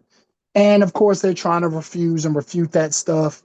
But there is now a watchdog site that has been launched that will tell you what records, if you type in what you're looking for, it'll tell you whether or not that artist or these particular songs have been used in these AI models for training, which basically means that if a class action lawsuit or something like that really opens up and takes off, if you are in there, you might be able to get some money. And there are some artists that I've worked with that's music has appeared in that search. Yeah, So, unfortunately, I'm gonna tell you how I feel about it. I feel like the same people who invested in the Udios and all the platforms are also at the labels. And I think the labels, when they are vested, they're not going to sue them. I think they're going to find a way to justify AI because of the stock price. And that's what I don't have faith that there's a moral compass when it comes to this. I think it's a lot of hoopla and hype. Even though, hey, if I sample your song or use your song, yes, I'm supposed to give you a piece. I feel like the moral compass of it will go out the window because I own 50,000 shares of stock. And I'm also announcing that I'm a partner, which will drive up the price. I feel like there are bigger games being played for profit versus taking the moral road. I agree with it. And that's part of the reason why certain people are like these companies were so quick to jump into partnerships, because at the same time they can do that, but then if they own the masters to these particular records, then they're still just making the money back off of their records. And it's like, all right, cool, this is our stuff anyway, we're locked in, we're gonna make our money. The question is, and we all know labels like, I had something to say earlier in reference to when we were talking about ain't no money in the music game. And I wanted to say, to be honest, there was never money really to be made in the music game. Based on how certain deals were made, based on how certain things were put in place. Then once those things started having cracks in them and people started exposing those cracks, the label started tightening up on those things. And so there's never really, really been no real deal money in the music game. One of my teachers always said that if entertainment is a casino, movies are the backroom, big dollar, high stakes games, and music is the slot machines. You know what I'm saying? So, and he said that to me 30 years ago, but at the end of the day, the independent artists are the ones that are constantly getting screwed, constantly getting fucked over. And like I said, the artists that I've worked with, those are indie artists, and that stuff has shown up. So it's like, if a lawsuit comes up or if the labels settle and all this other stuff, it's like, what about these other folk? Like, how do they get their money? How do they get their settlement checks? And or do they get stock? You know what I'm saying? Like, how does that map out? But I'm gonna put the link in the chat, and basically you just scroll down and you type in either the artist name or or a song, and stuff will come up for whatever whatever they have actually known to be trained on. Did I hear something about Diplo was a part of something that was training AI? I don't know if it was a part of this or not. That I have not seen. That I haven't seen, so I'd have to go look at that. The only other lawsuit thing that I saw it's actually an ASCAP lawsuit, but everybody's saying Swizz Beatz. They're suing a club right outside of Charlotte, basically because the club didn't want to pay for an ASCAP license and continue to play music. So they're going after that club. But at the end of the day, and they say they reached out to the club as far as like calls, letters, emails, trying to get them to get an ASCAP license. They refused. And so now they're going to sue. I'm talking about. No, I know what you're talking about. I'm just saying that's the only other thing I know about. I don't know about the Diplo thing yet. Yeah, I don't know about that one neither. But I do think that there's money to be made in music. It's just not for the little guy right now. And I think said the same thing. Because if you are making money on CDs and vinyl and all these physical products and your profit margin is so big, what would possess you to say, well, I'm just going to partner or allow Spotify to be a partner or take on my music and charge X amount for it? Or Apple Music. Unless I was really going to get paid. I'm going to get paid. And what happens is they give them these lump sum, multi-million dollar checks. I mean, they're so high that they don't care about selling. Like they're just taking a lazy way route out. And well, you got to remember, there's a missing link to what you just said, and that was the file sharing error. Like once Napster, when Napster hit, you got to think like it was almost like a good and bad thing for artists because it knocked out bootleggers I mean, here in New York, how many bootleggers did you see on the corner past 2003, 2004? But in the end, the labels that you're talking about, they licensed to the streaming platforms, and they're the ones getting the money, the lump sum that you're talking about, versus the artists getting nothing. But that CD chain, I mean, that physical avenue, that was from Napster. Like, there was a way to circumvent them not getting the profit margin for those CDs and tapes and so forth. And then they went in and did that deal with these streaming companies, and here we are. And now, as y'all talk about this AI shit, to me, that's just them being ahead of the game like they were years ago and setting up themselves to make profit off of this AI thing, while whatever artists are going to get nothing in the end. Yeah, it's I say jump on all technology early. It doesn't have to be the way, though. It doesn't have to be that way. What do you mean? If artists would learn that they can, if they, stop being creative and get to the business part, then they can take advantage of that whole AI situation themselves by owning their intellectual property. I think that's basically what it is. Like, nobody can do nothing with your stuff if you own it, and not unless you give them permission and they paying you for it. So again, that's not true, because just off of what I just said, these AI site or these particular sites, like literally, like they're pulling YouTube videos. So if somebody's making a beat on YouTube, they'll pull it from there. Like that person still owns it. It's still that person's intellectual property. The only way to not do it is by not putting anything out completely. But like, Well, you gotta have your own website. You gotta have your own anything. I was about to say that. Yeah, I was about to anything go that there. you put on somebody else's platform.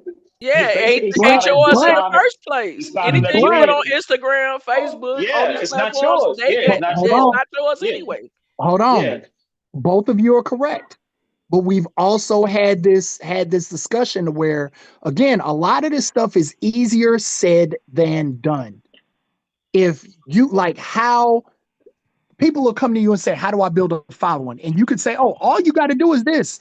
And people can follow all those rules to the letter and still never blow up, still never get a following, still never get followers, still never get people to go to their website.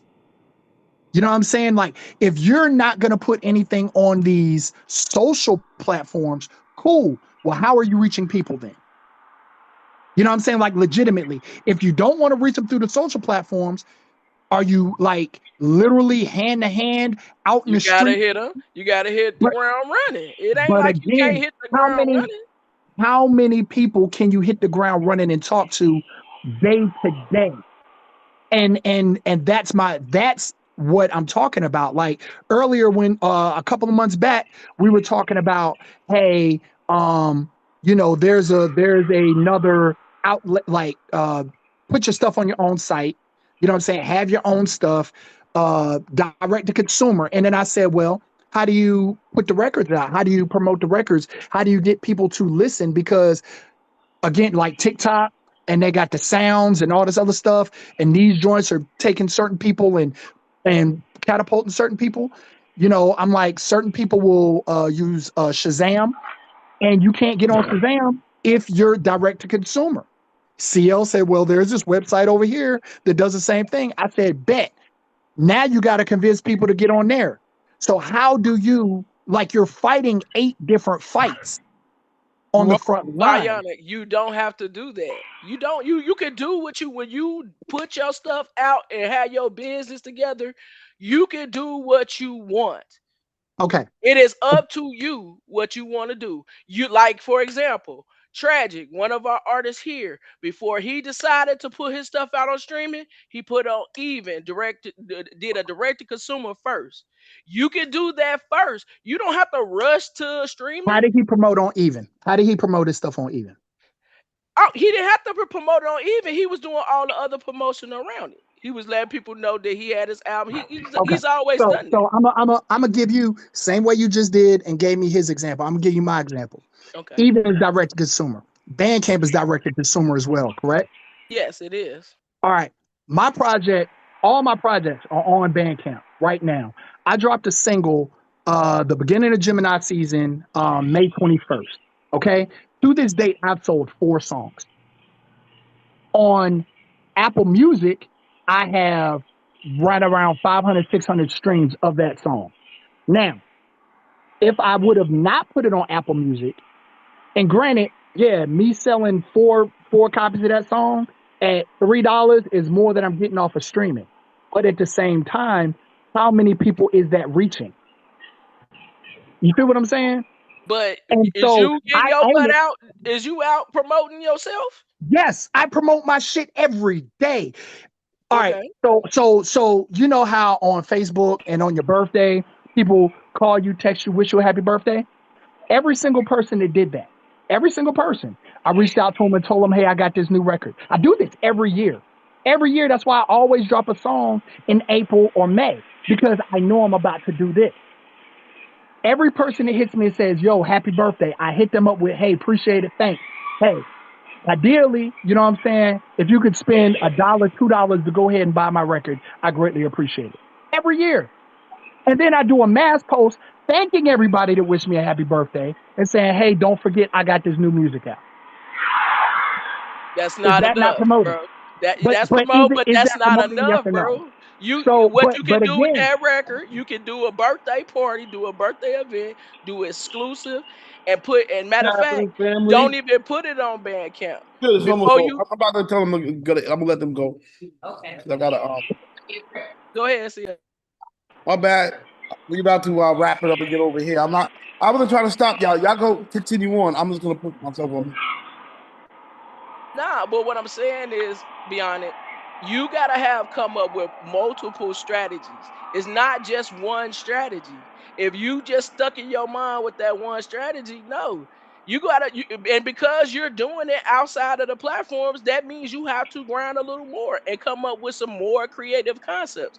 And you okay, can so make let it me. exclusive. That same group that you text and sent that out to, you change it up. You doing the same thing. If you're doing the same kind of strategy every year, no, you're gonna get the same results. You gotta flip it and do it something else. If those people will rock with you, and you ain't even gotta ask them, if they come to your birthday party and you set it up or set up an event where it's your birthday party and they pay maybe $10 to come in, they come in, you have a little exclusive little gift bag for them. And if you have a little single, you have some little marketing gifts in a little bag for them, and they'll have a song in there. They already done gave you the money at the door. So you're giving them your music, but you've already exchanged it, but you just did it a different way. If you keep doing it that same old way, you're gonna get the same result, bro. You just gotta do different strategies. And that's my point. I just said, to start all this off, there's 100 different ways to do this. You know what I'm saying? But at the end of the day, it's like there is no end all be all one shot joint, It because never was. It never was. that's You my gotta point. Yeah, I know so that. listen, but hold on one second, Bionic. The main thing of it is when you put that project out, you already have to strategy, because I'm big on that. A lot of people be trying to just put shit out there with no strategy. Have you sat down and said, okay, when I put this song out or when I put this project out, what are my goals and objectives? What milestone am I trying to get? How much money specifically am I trying to get to? Okay, if I try to get to that, what things and multiple strategy and things that I have to do to try to attempt to get to that number? Like, you got to sit down and already know what your goals is before you put it out, or you wasting your time, money, and energy. I think personally, I think it's both of y'all are correct in what you're saying. I think Bionic's main point is, because remember, we started this I got off. his point. I got his No, point. hold up. I'm just saying, bringing up the other points of it. I get his point. What I'm saying is, we started this with how AI can get music from people. So I don't want that to be lost. In terms of the ownership, I think a lot of people have ownership. Like you said, Sensei, there is more that has to be done to get one's music out. At the same time, it's going to be an uphill battle, especially these days with everything being so loud. Okay. I just don't know. So nothing's gonna be easy.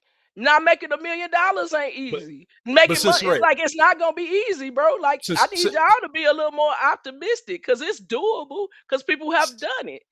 But Sensei, let me ask you this, because and I like I said, I don't know if you make music or not or whatever the case may be. No, I'm very well versed in what's going with AI with the AI music. No, I'm not talking about AI music right now. I'm not talking about AI music right now. I'm talking about when you say, because a lot of times you're saying things more idealistically versus realistically. And I'm just, and I said I've all done due this. respect.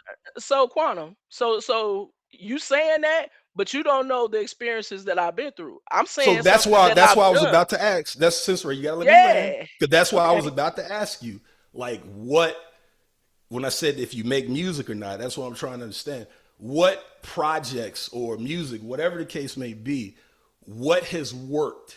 Like, give us an example of what you've been able to, like, in terms of artists, since we're talking about music, what artists, either you did the music or you helped them put the music out, who is it and what did you do? Well, I haven't worked with any bigger artists, but my artist that I work with, Rasho, we put out a whole project. Pretty much at that time, it wasn't social media out then. MySpace was the only thing out. I hit the road, was on the road most of the time.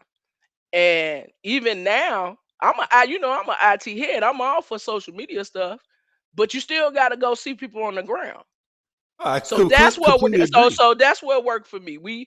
I did the very thing that I'm telling Bionic to do is the very exact thing I did, and that worked for us. 20 years ago, the game has changed, bro. I know Bionic. Right? I know the game changed, bro. It's still I've done it. I've done it in recent days. I ain't saying I just did it back then. If you did it in recent days, then why'd you give us an example from 20 years ago?